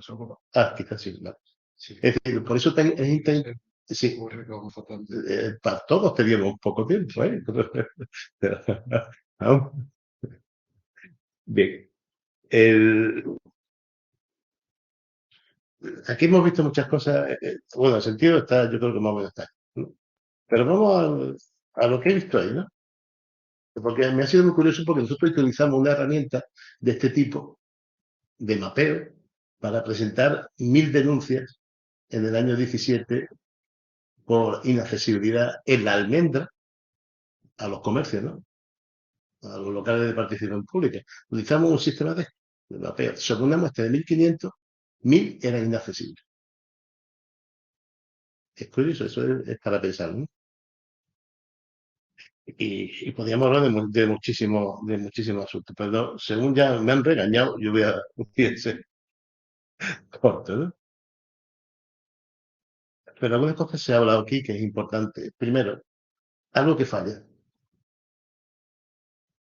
La discapacidad o las personas con los problemas de entorno no están localizados. Es decir, que cuando se plantea la participación, nosotros no somos locales. Si se va a hacer una intervención en un determinado sitio, hay que contar con la diversidad funcional. No con los vecinos que tienen diversidad funcional, que son difíciles de encontrar en un determinado sitio. ¿Entendéis o no? Nosotros somos transversales. Si en cualquier sitio de cualquier punto de Málaga están las personas con diversidad. Y sus problemas son comunes, específicos en la zona, por las barreras, ¿no? Pero comunes a todos. Y a veces, igual que hay una memoria histórica de una persona mayor y que te dice, oh, pues aquí había esto, o los niños, o lo que sea, sí es cierto que la visión que tenemos nosotros es mucho más. Un detalle. ¿Sabéis cuál es la mejor actuación que se ha hecho en el ámbito sanitario en Málaga en los últimos 10 años? A ver si lo sabéis. El metro. Ha puesto a 250.000 personas a 10 minutos del clínico. Curioso, ¿no? Es la mejor intervención. Y hemos resuelto dos problemas. No hemos tenido que hacer un hospital en la carretera Cádiz, ¿no? Y además totalmente accesible. Entonces, que esa visión, esas gafas que hay que ponerse, nosotros estamos dispuestos a ayudar para que la tengáis, ¿no? Solo esto. Y acabo. Yo soy yo en mis circunstancias. Si no la salvo a ella, no me salvo yo. Esto es una frase muy típica de Ortega, que dice que las personas, su forma de ver la vida, su experiencia vital está determinada. ¿Por qué? Por razones de vivencia, es decir, de nacimiento, dónde naces, cuál es tu nivel sociocultural y económico de tu familia, tus padres, el barrio. Fijaros que Ortega ya hablaba del entorno. Lo que no se metía Ortega es algo. Y es que, evidentemente, la visión de Ortega era individual. Allá tú te las arregles, no sé. De hecho, decía que el 70% venía predestinado por todo este ámbito y el 30% era tu libre elección.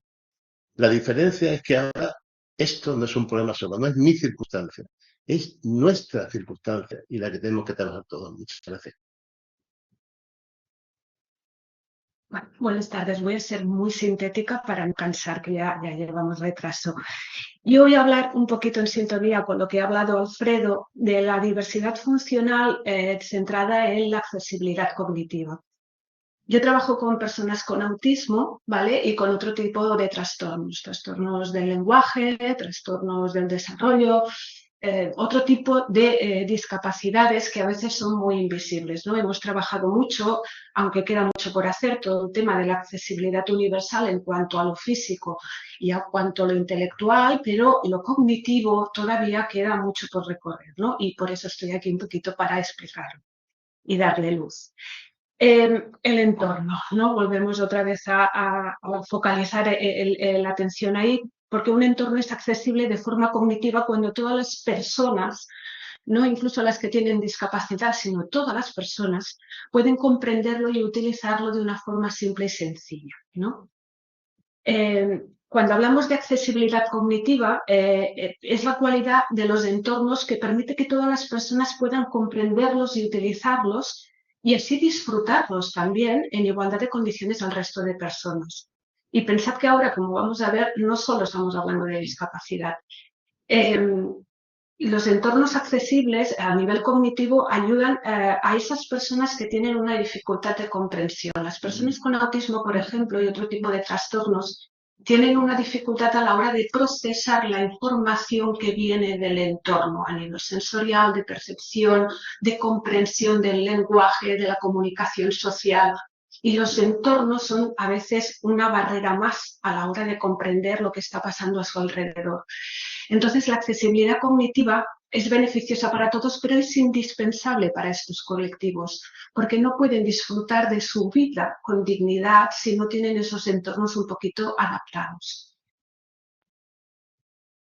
Lo que hablaba Alfredo es muy importante. Cuando hablamos de esta accesibilidad física, motora, sensorial, cognitiva, mental, no solo estamos beneficiando a las personas con discapacidad, sino sobre todo a los que tienen discapacidad intelectual, a las personas con bajas competencias de lectoescritura. Aquí estamos en la universidad y pensamos que todo el mundo sabe leer y escribir perfectamente, pero hay personas que tienen dificultad de comprensión del lenguaje, que ciertos indicadores, ¿vale?, del lenguaje no los entienden porque tienen una baja cultura. Y estas personas a la hora de moverse en un entorno tienen muchas dificultades. Después, no dominan el idioma y la cultura. Hemos hablado mucho de los turistas, ¿no? O que vienen de otra cultura, una cultura oriental, por ejemplo. Nuestros códigos, ¿no?, nuestros símbolos no los entienden. Entonces, un entorno pensado para la accesibilidad cognitiva les ayudaría también a moverse por ese entorno. Y después, nuestros grandes abandonados en muchas cosas, las personas mayores. La pérdida de memoria, la pérdida de capacidad atencional, ¿no?, que les pasa y nos va a pasar a todos los que estamos aquí, ¿no? Entonces, empezar a pensar esos entornos para que las personas tengan esa accesibilidad cognitiva, motora, sensorial y todo lo demás, favorece al conjunto de la población. Entonces, aquí he apuntado una cosa, que para tener en cuenta todo esto es necesario emplear una metodología estructurada y participativa.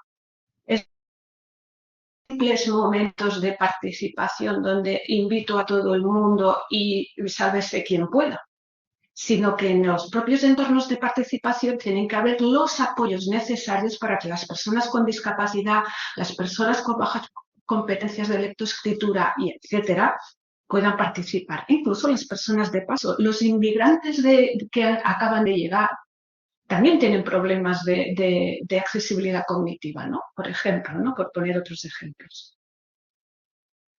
Bueno, las medidas que os pongo arriba, rápidamente, por no retrasar mucho.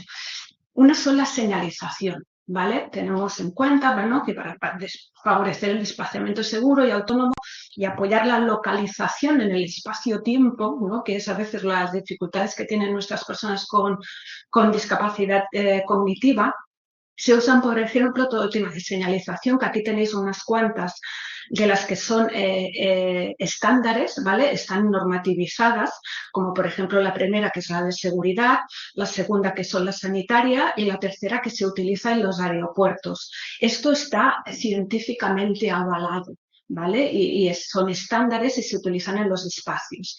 Luego tenemos los pictogramas, que en nuestra área los utilizamos mucho, que son los sistemas de apoyo en el lenguaje para que entiendan mensajes, que se pueden utilizar a la hora de solventar esas fronteras culturales, lingüísticas o cognitivas, ¿no? Pero luego, por ejemplo, ha habido en los últimos años unas iniciativas, por ejemplo, de poner pictogramas de señalización como complemento a la comprensión de las señales viales, ¿vale? Por ejemplo, en los pasos de cebra, ¿no?, en las entradas de los colegios. Esto ha sido les han dado mucho bombo, pero dentro del colectivo queremos remarcar que esto no está avalado científicamente. Se tienen que utilizar las propias señales viales que ya son estandarizadas, porque pueden ser incluso distractores a la hora de entender el mensaje del paso de peatones. El paso de peatones ya es una señalización. Y si se les enseña cómo utilizarlo, no hace falta poner un montón de pictogramas, porque lo que estamos haciendo es dispersar la atención. Y podemos tener un accidente vial porque hay un montón de señales por ahí que no acaban de entender qué es, ¿no? Entonces, todo esto hay que, como lo que hablamos, ¿no?, una metodología muy estructurada, muy pensada, muy participativa con estas personas, ¿no?, para estandarizar la señalización. Los entornos tienen que estar señalizados, ¿no? Y tienen que ser de forma comprensible para todas las personas. Después, la organización física de los espacios, ¿no? El entorno amigable, por ejemplo, con el autismo, que se empieza a hablar ahora, ¿no? Es poderse orientar y moverse con facilidad, ¿no? Conocer exactamente dónde estás y hacia dónde quieres ir. Y que tengas un sistema de señalización que te permita seguir dónde quieres ir, dónde estás, en cada momento y lugar, ¿no? Hay criterios arquitectónicos ya pensados que pueden ser aplicados a diferentes escalas, no solo a escala de edificio o a escala de espacio, sino a escala urbana, que están divididos más o menos en 3 grupos, ¿no? La calidad sensorial del espacio, el entorno inteligible, es decir, que sea fácil de comprender, y el uso de apoyos visuales para las personas con autismo. Esta foto que hay aquí, que es de Fundación Conectea, es una cuestión muy importante. Por ejemplo, la proporción de los espacios y la proxémica, ¿vale? Esto es importantísimo. La reducción de estímulos, ¿no? A veces ponemos entornos con muchas luces, colores, un montón de sitios para entrar, para salir. Ostras, una persona con autismo, con TEA o una persona con discapacidad intelectual se muere de miedo, ¿vale? Directamente no quiere ni entrar. Después, los apoyos visuales para ubicar los espacios de transición. Estoy aquí, quiero ir allí, pero ¿por dónde? ¿No? Que sea fácil, que el propio espacio te invite a transitar de una manera amable por él. Los patrones, los acabados, las texturas, los colores, la iluminación, ¿no? Todo hace que una persona con dificultad cognitiva pueda estar de una manera amable o angustiado en un entorno, ¿no? Y eso hay que tenerlo en cuenta a la hora de diseñar espacios interiores y espacios urbanos. El apoyo para la comunicación social, ¿vale? Que esto va un poco más allá del entorno, pero quería ponerlo en colación, ¿no? Que son las herramientas tecnológicas como comunicadores y dispositivos, tener en cuenta que en algún punto tiene que estar esto. Después están las horas silenciosas, ¿no? Que son las condiciones ambientales como los sonidos, las luces, los olores, ¿no? Que en algunos supermercados tenemos esas horas donde bajan la luz y bajan la música para que las personas con autismo puedan comprar de forma fácil. Esto es muy escueto, es una hora, por ejemplo, de 3 a 4, que además dices, bueno, es que a lo mejor ese niño acaba de salir del cole, ¿vale? No puede ir a comprar esa hora, pero bueno, es un paso, ¿no? Estamos haciendo cosas. Y luego también hablar no todas las personas con autismo tienen problemas sensoriales, ¿vale? A veces pensamos todos tienen, no, ciertas personas, ¿no? Pero está bien que se hagan estas iniciativas. Después, la formación de los profesionales que están en la atención al público, en la administración pública, en los eventos, en los espacios de participación, que estén formados. No estás hablando con una persona neurotípica, que somos nosotros de alguna manera, que no tenemos ningún trastorno sin diagnosticar en algún caso, sino que estén formadas, que sepan que tengan apoyos visuales, que sepan el tema de la lectura fácil, ¿no? Cómo elaborar un contenido de un documento para que facilitar no solo a la persona con discapacidad, sino a la persona mayor, ¿no? O a la persona que tiene una dificultad de lectoescritura. Es que estoy yendo muy deprisa, ¿vale? Más. Después, el diseño accesible de las TICs, ¿vale? Cuando hablamos de todos estos mapas, accesos, apps, tal y cual, pensar también en las personas con discapacidad, tienen que ser útiles, flexibles, adaptables, intuitivos, fáciles de entender, ¿no? Y ya para acabar, mirad, esto es, para evaluar las barreras cognitivas, es imprescindible que las personas que presentan estas necesidades de apoyo, como las personas con autismo, participen activamente en la evaluación del entorno, ¿vale? Y en colaboración con los profesionales expertos que lo van a diseñar, ¿no? Los arquitectos, los ingenieros, ¿no? Todos los que hay alrededor de la adecuación de ese espacio. Y incido en la participación activa porque no se trata de pasar un cuestionario, ¿vale? Ni se trata de que vengan aquí, me hagan un dibujito y se vayan. No, se trata de que en el entorno participativo se pongan los apoyos necesarios para que ellos puedan dar su opinión, ¿vale? Y que eso luego sea vinculante, ¿vale? Que luego eso se tenga en cuenta a la hora de diseñar ese entorno. Esto que tenéis aquí es un espacio que diseñamos todos los profesionales y familias de mi entidad, que son de personas con autismo, para hacer un CAIT, un centro de atención infantil, ¿vale? De atención temprana infantil. Esto está pensado, nos tiramos horas trabajando con los arquitectos de Mercate para diseñar ese espacio. Tuvieron en cuenta iluminación, contornos, texturas, espacios de transición, espacios de encuentro. Todo el espacio está pensado para que la persona con dificultades cognitivas esté cómoda en su espacio y además que el propio espacio sea terapéutico, que ayude a la persona en toda su fase de terapia. Entonces, esto está demostrado porque, pese a que nos tiramos muchísimas horas, pero arquitectos, psicólogos, logopedas, educadores, nos podemos sentar, podemos hacer confluir el lenguaje y llegar a conclusiones conjuntas. Las personas con discapacidad cognitiva, sobre todo si tienen discapacidad intelectual, es difícil, muy difícil que participen muchas veces y que expresen lo que necesitan. Pero para eso están sus profesionales, sus familias, su papá, su mamá, su abuelo, su tía. Puede hablar por ellos porque saben perfectamente lo que necesitan y qué dificultades tienen, ¿no? Entonces, esto os lo pongo porque he participado en actuaciones donde es posible que todos nos sentemos, ¿no? Y que haya espacios adaptados a personas con discapacidad, ¿no? Ya sea motora, física, intelectual, cognitiva, la que sea. Y todo esto también con las familias y con todo el entorno de la persona con discapacidad, ¿no? Y que si conseguimos esto, conseguiremos unos entornos amables y una arquitectura mucho más humana, ¿no? Y que dignifique a todas las personas que conforman la sociedad. Y ya está, muchísimas gracias. Si tenéis cualquier duda. Te quería agradecer tu ponencia, la tuya, porque para nosotros, efectivamente, como lo habéis señalado, es fundamental. Nosotros hace unos bastantes años ya tuvimos varios cursos en la gerencia sobre accesibilidad universal y lo primero que nos dimos cuenta es que no nos enseña, por lo menos a mi generación, a ejecutar espacio público que sea útil, fácil y accesible para todos.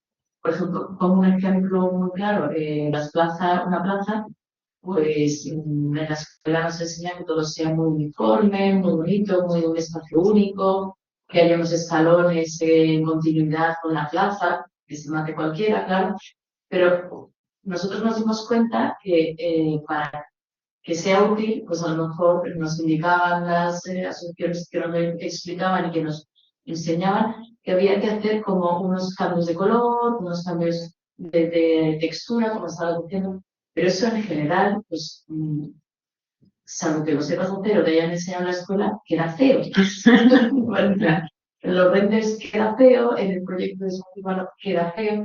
Entonces, es muy triste decirlo así, pero es una sensación que yo tengo que tendemos a anteponer que quede bonito el espacio público a que sea utilizable por todos.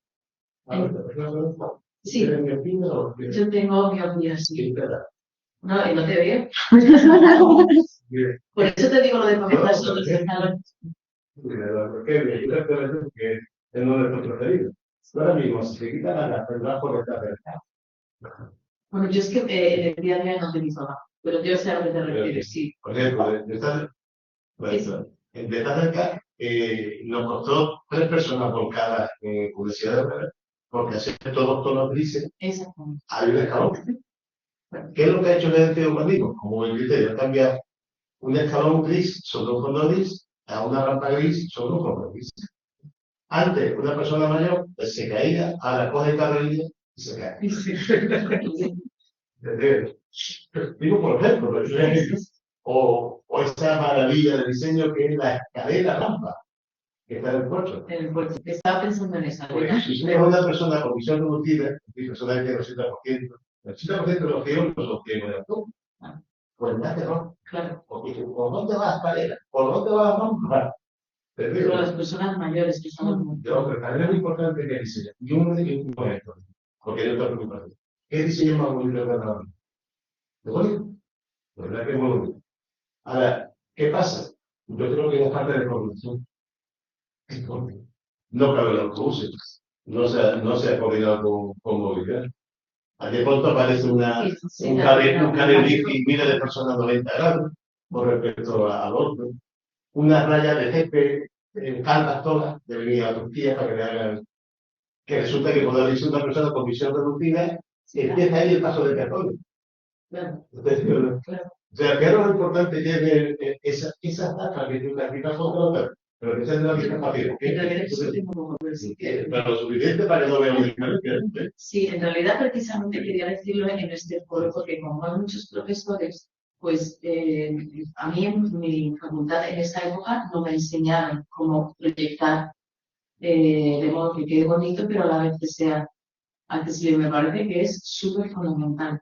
Nosotros cuando lo hemos intentado implementar en la gerencia, a pesar de que tenemos un montón de... Pero ahora por lo menos somos conscientes, pero este tipo de charlas que nos dais, a mí personalmente siempre me ayuda. Me ha quedado una duda, que es lo que quería hacerte, ¿por qué los espacios en la anterior diapositiva, las estancias son curvas en las esquinas? Para que no haya picos. Porque da una sensación de serenidad. Las personas con autismo tienen muchas veces dificultades a la hora de controlarse a nivel comportamental. Entonces, que el espacio sea sereno, que no haya, por ejemplo, picos, incluso aquí no se ve, pero, por ejemplo, las ventanas son altas para no tener distractores, porque tienen dispersión atencional.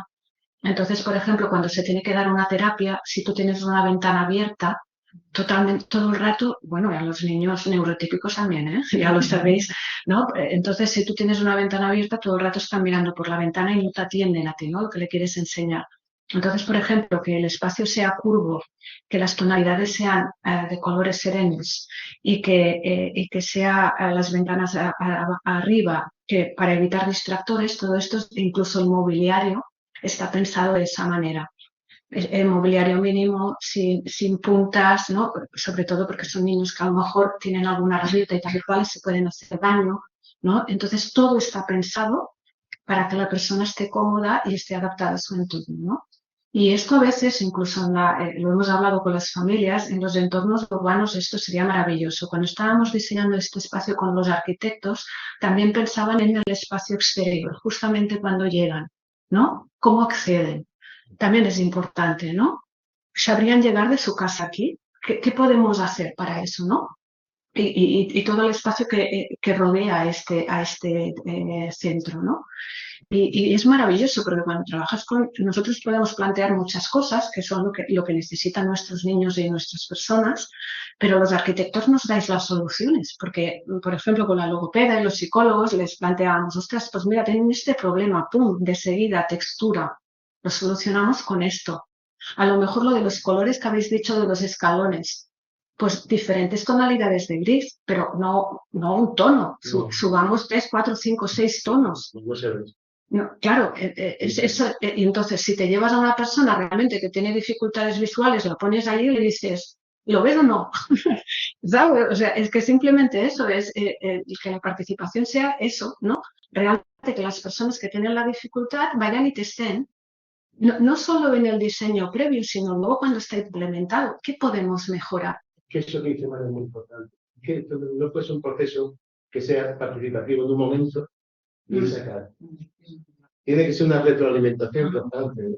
Mirad, lo último que hemos conseguido en la MT, porque la educación, hemos llegado ellos nos han buscado para darle formación a los conductores. Llevamos años pidiendo que esté puesta, que la señalización que hay dentro del autobús, donde te va indicando las paradas, también se oiga. Porque ahora nada más queda un ciego que tiene un mando y le daba, y entonces se escuchaba. Hasta que una chica con síndrome de Down lo ha explicado. Y le ha dicho, es que yo no puedo ver. Claro. Y, claro, y a mí me sirve. Y a mí yo puedo llegar, yo no me paso de parada si escucho por donde voy. Porque yo me aprendo una o dos paradas antes y ya estoy atenta. Bueno, pues desde hace 6 meses ha cambiado totalmente. Ahora la mayoría de los autobuses tienen puesto el sonido. Fijaros qué importante es, ¿no? Y las personas mayores, Sí. y las personas con discapacidad intelectual, no son lectoras. Claro, y las personas que tienen dificultad de lectoescritura. Es que nos pensamos que todo el mundo está alfabetizado, pero os aseguro que no. Nosotros en nuestra asociación trabajamos en Serranía de Ronda. Antes, cuando comentabas todos los pueblos, imaginaros la dificultad en el entorno rural. Esto ya es apoteósico, porque la accesibilidad, el pensar todo, bueno, la participación, ¡guau! Esto ya es una utopía, esto es inabarcable, pero hay que hacerlo, ¿no? Y hay que hacerlo por todos, ¿no? Por todos. Sí, yo creo que es curioso, ¿verdad?, que los arquitectos muchas veces no somos conscientes que en parte son la problemática de los cuerpos, en todos los sentidos. Pero lo que me ha venido a la mente cuando estabais hablando de una casa, bueno, de un multimillonario en Francia, hecha por el famoso Frank Kurda, que de entrar cada se queda parapléjico, un propietario, un millonario. Y claro, entrar a la casa y en vez de hacerle la casa en una sola planta, viajando, que se ve que no tiene sentido, no, le propone que su vida, claro, como el propietario, ya que no quería simplificar su vida. Cuando empiece a discriminar en el sentido de que puedo tener tres facturas como todo el mundo, el federativo como una pieza, entonces el corazón de la casa es una plataforma que sube y baja. Y yo cuando la veía, curiosamente, es sin maravilla. O sea, la gente que va a verlo le hace sentir con las dificultades que tiene una persona discapacitada de que se puede caer, entonces, bueno, lo hace un poco como provocación en su propia casa. Hay una película, ¿no? El Intocable. El Intocable. Sí, me parece que eso lo hace a través de la señora de la limpieza contra la familia. No, pero lo más gracioso es que es muy bonita la película, no es de Tapé.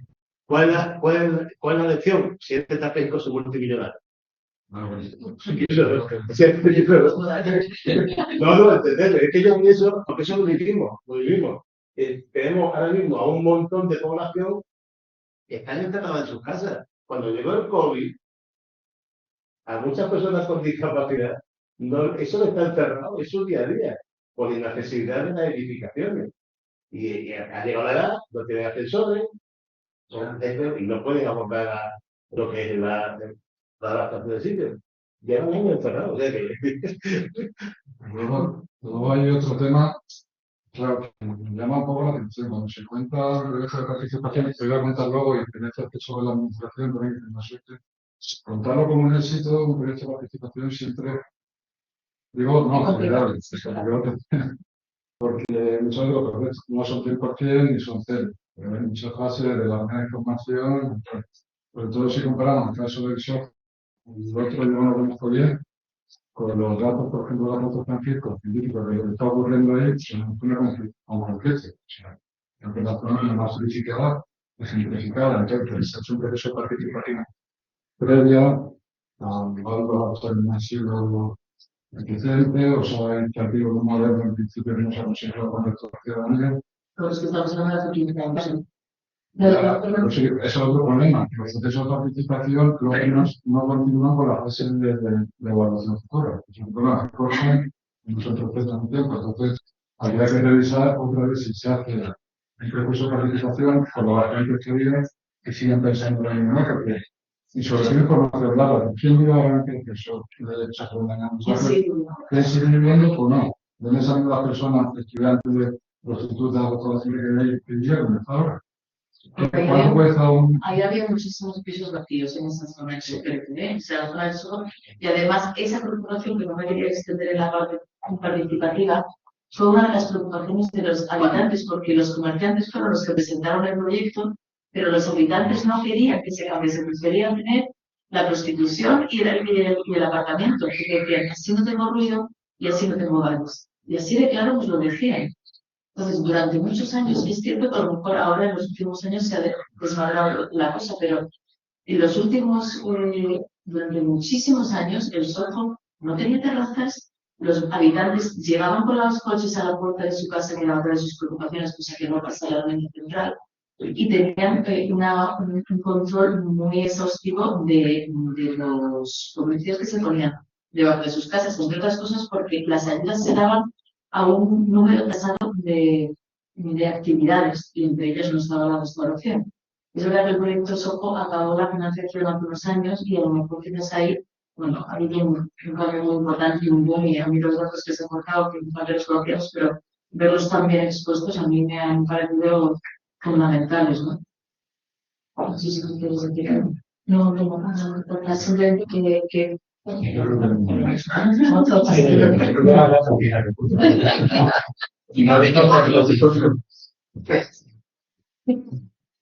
Estaba interesante.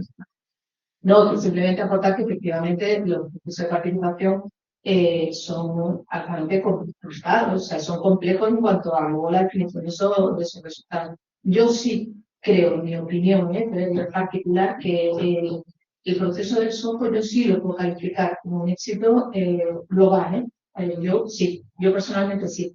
Lo que ocurre es que, lógicamente, nunca llueve a gusto de todo. Es decir, allí había un problema importante social y que se pudo visualizar y que yo creo que es algo objetivo que ese entorno como barrio de la ciudad ha mejorado.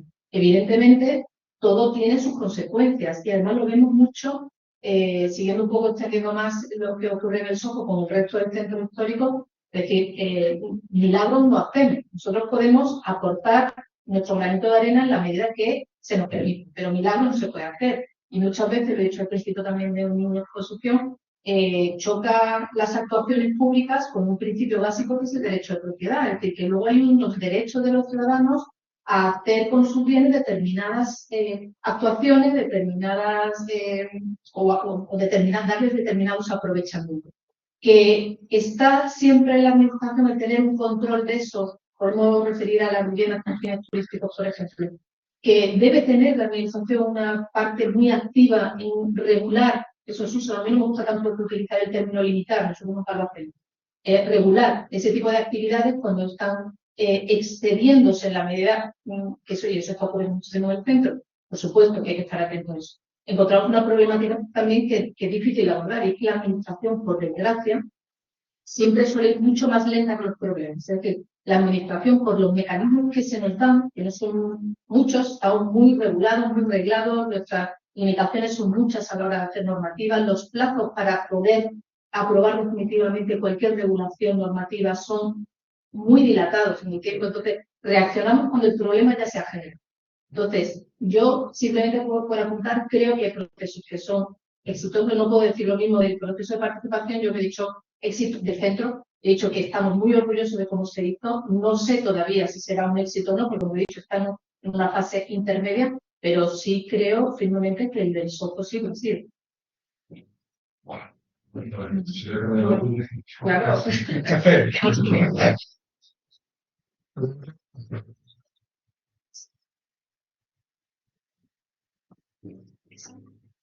Me atrevería a decir que creo que es la mesa de toda la jornada de bolso posiblemente más inclusiva que vayamos a tener, y por eso me parecía una mesa, un espacio de participación de oportunidad en el tenido de la representación con los profesores y de investigadores, la representación de técnicos, ¿no? De dos técnicas de la administración que yo creo que lucháis contra el viento y marea, de verdad lo creo, con todas las dificultades que tenéis a vuestro alrededor, y es de agradecer. Y yo creo que las cosas que salen también vienen de voluntades personales, ¿no? que hay dentro de todos de mano. También tenemos 84 asociaciones representadas y aparte un montón de órganos de la sociedad civil, ¿no? Tenemos 85, perdona, ¿no? Porque tenemos a OCA. Y quería también destacar que más ha estado muchos años trabajando en participación ciudadana en Cataluña, que yo creo que nuestro horizonte siempre, ¿no? hacia dónde miramos, y lo que quiero decir es la experiencia y el conocimiento que trae, ¿no? Entonces me parecía, quería dar las gracias. También como Alfredo decías que ponías al servicio, ¿no? de vuestro trabajo al servicio de la propia administración, yo por la parte que me toca como investigadora y por parte de la universidad también quiero decir lo mismo, no solamente yo creo que idealmente nuestro trabajo queremos que tenga una transferencia social. Este es el objetivo último que yo creo que perseguimos todos. Entonces, en ese sentido, igualmente, no solamente con la propia administración, sino también ponerlo al servicio de las propias tejido asociativo, ¿no? Que ojalá no pueda haber una mayor transversalidad, ¿no? Que queda mucho camino, creo que por recorrer, y que ojalá que podamos seguir trabajando, ¿no? Conjuntamente. Y en relación a lo que decías del ámbito de la docencia, yo creo que sí que es importante como trasladarle al alumnado, ¿no? Cuando hablamos de proyecto, de diseño, ¿no? En la propia metodología de diseño, incorporar esa participación, ¿no? Esa implicación porque al final se nos escapan muchas cosas. O sea, llevamos 10 años colaborando con ellos para salir con las sillas a probar las calles, a valorar la accesibilidad. Y a mí se me siguen escapando un montón de cosas que no me había dado cuenta y hasta que tú me las dices. Entonces, pero con el tema de la accesibilidad pasa también con muchos otros aspectos, ¿no? Entonces, si no incorporamos como esos agentes al diseño, es difícil y al final dar una respuesta que se ajuste, ¿no?, a esa necesidad real. Y hasta gracias a todos por la explicación. Un comentario que creo que se me olvidó la palabra de tipo. Y el uso del matemático. Y el uso del matemático. Lo digo porque básicamente la palabra de la guitarra era la tecnología. Y son las tecnologías que está produciendo una revolución en la participación ciudadana que no ve antes. Entonces, ¿qué ocurre? No puedo meter en el tema del diseño, porque claro, el diseño de lo público, que lo que estamos aquí, los privados, cada vez se llena más de complejidad. Ya no es el diseño accesible, sino que no se llena de calor, que lo va a computacional, que no se toma el nombre de diseño, que toma la implementación. O sea, llega a ser un elemento tan complejo que yo creo que es imposible que el diseñador lo haga a priori. Entonces, yo creo que vamos hacia el diseño donde, bueno, vamos a arrancar y entre todos vamos a ir haciendo, cultivando el modelo. Yo creo que como antes la arquitectura, que nosotros cuando solíamos al principio, era cuando no había 129. Pero en la sociedad actual aquí donde además las nuevas tecnologías permiten fácilmente que esa información privada sea espontánea, yo creo que llega a expandar a todos los estratos de que esto no era lo que era antes, cuando diseñábamos el público, o hacemos un general, o hacíamos entonces, bueno, un poco lo que vamos a manifestar es eso, que esta revolución tecnológica va a salir un campo brutal que hay que empezar. Eso fue, por ejemplo, estoy interesado con el uso de tecnologías y la participación también, que pensamos que sería mejor, no se ve viable. No podríamos dar respuesta a la parte. En el sentido de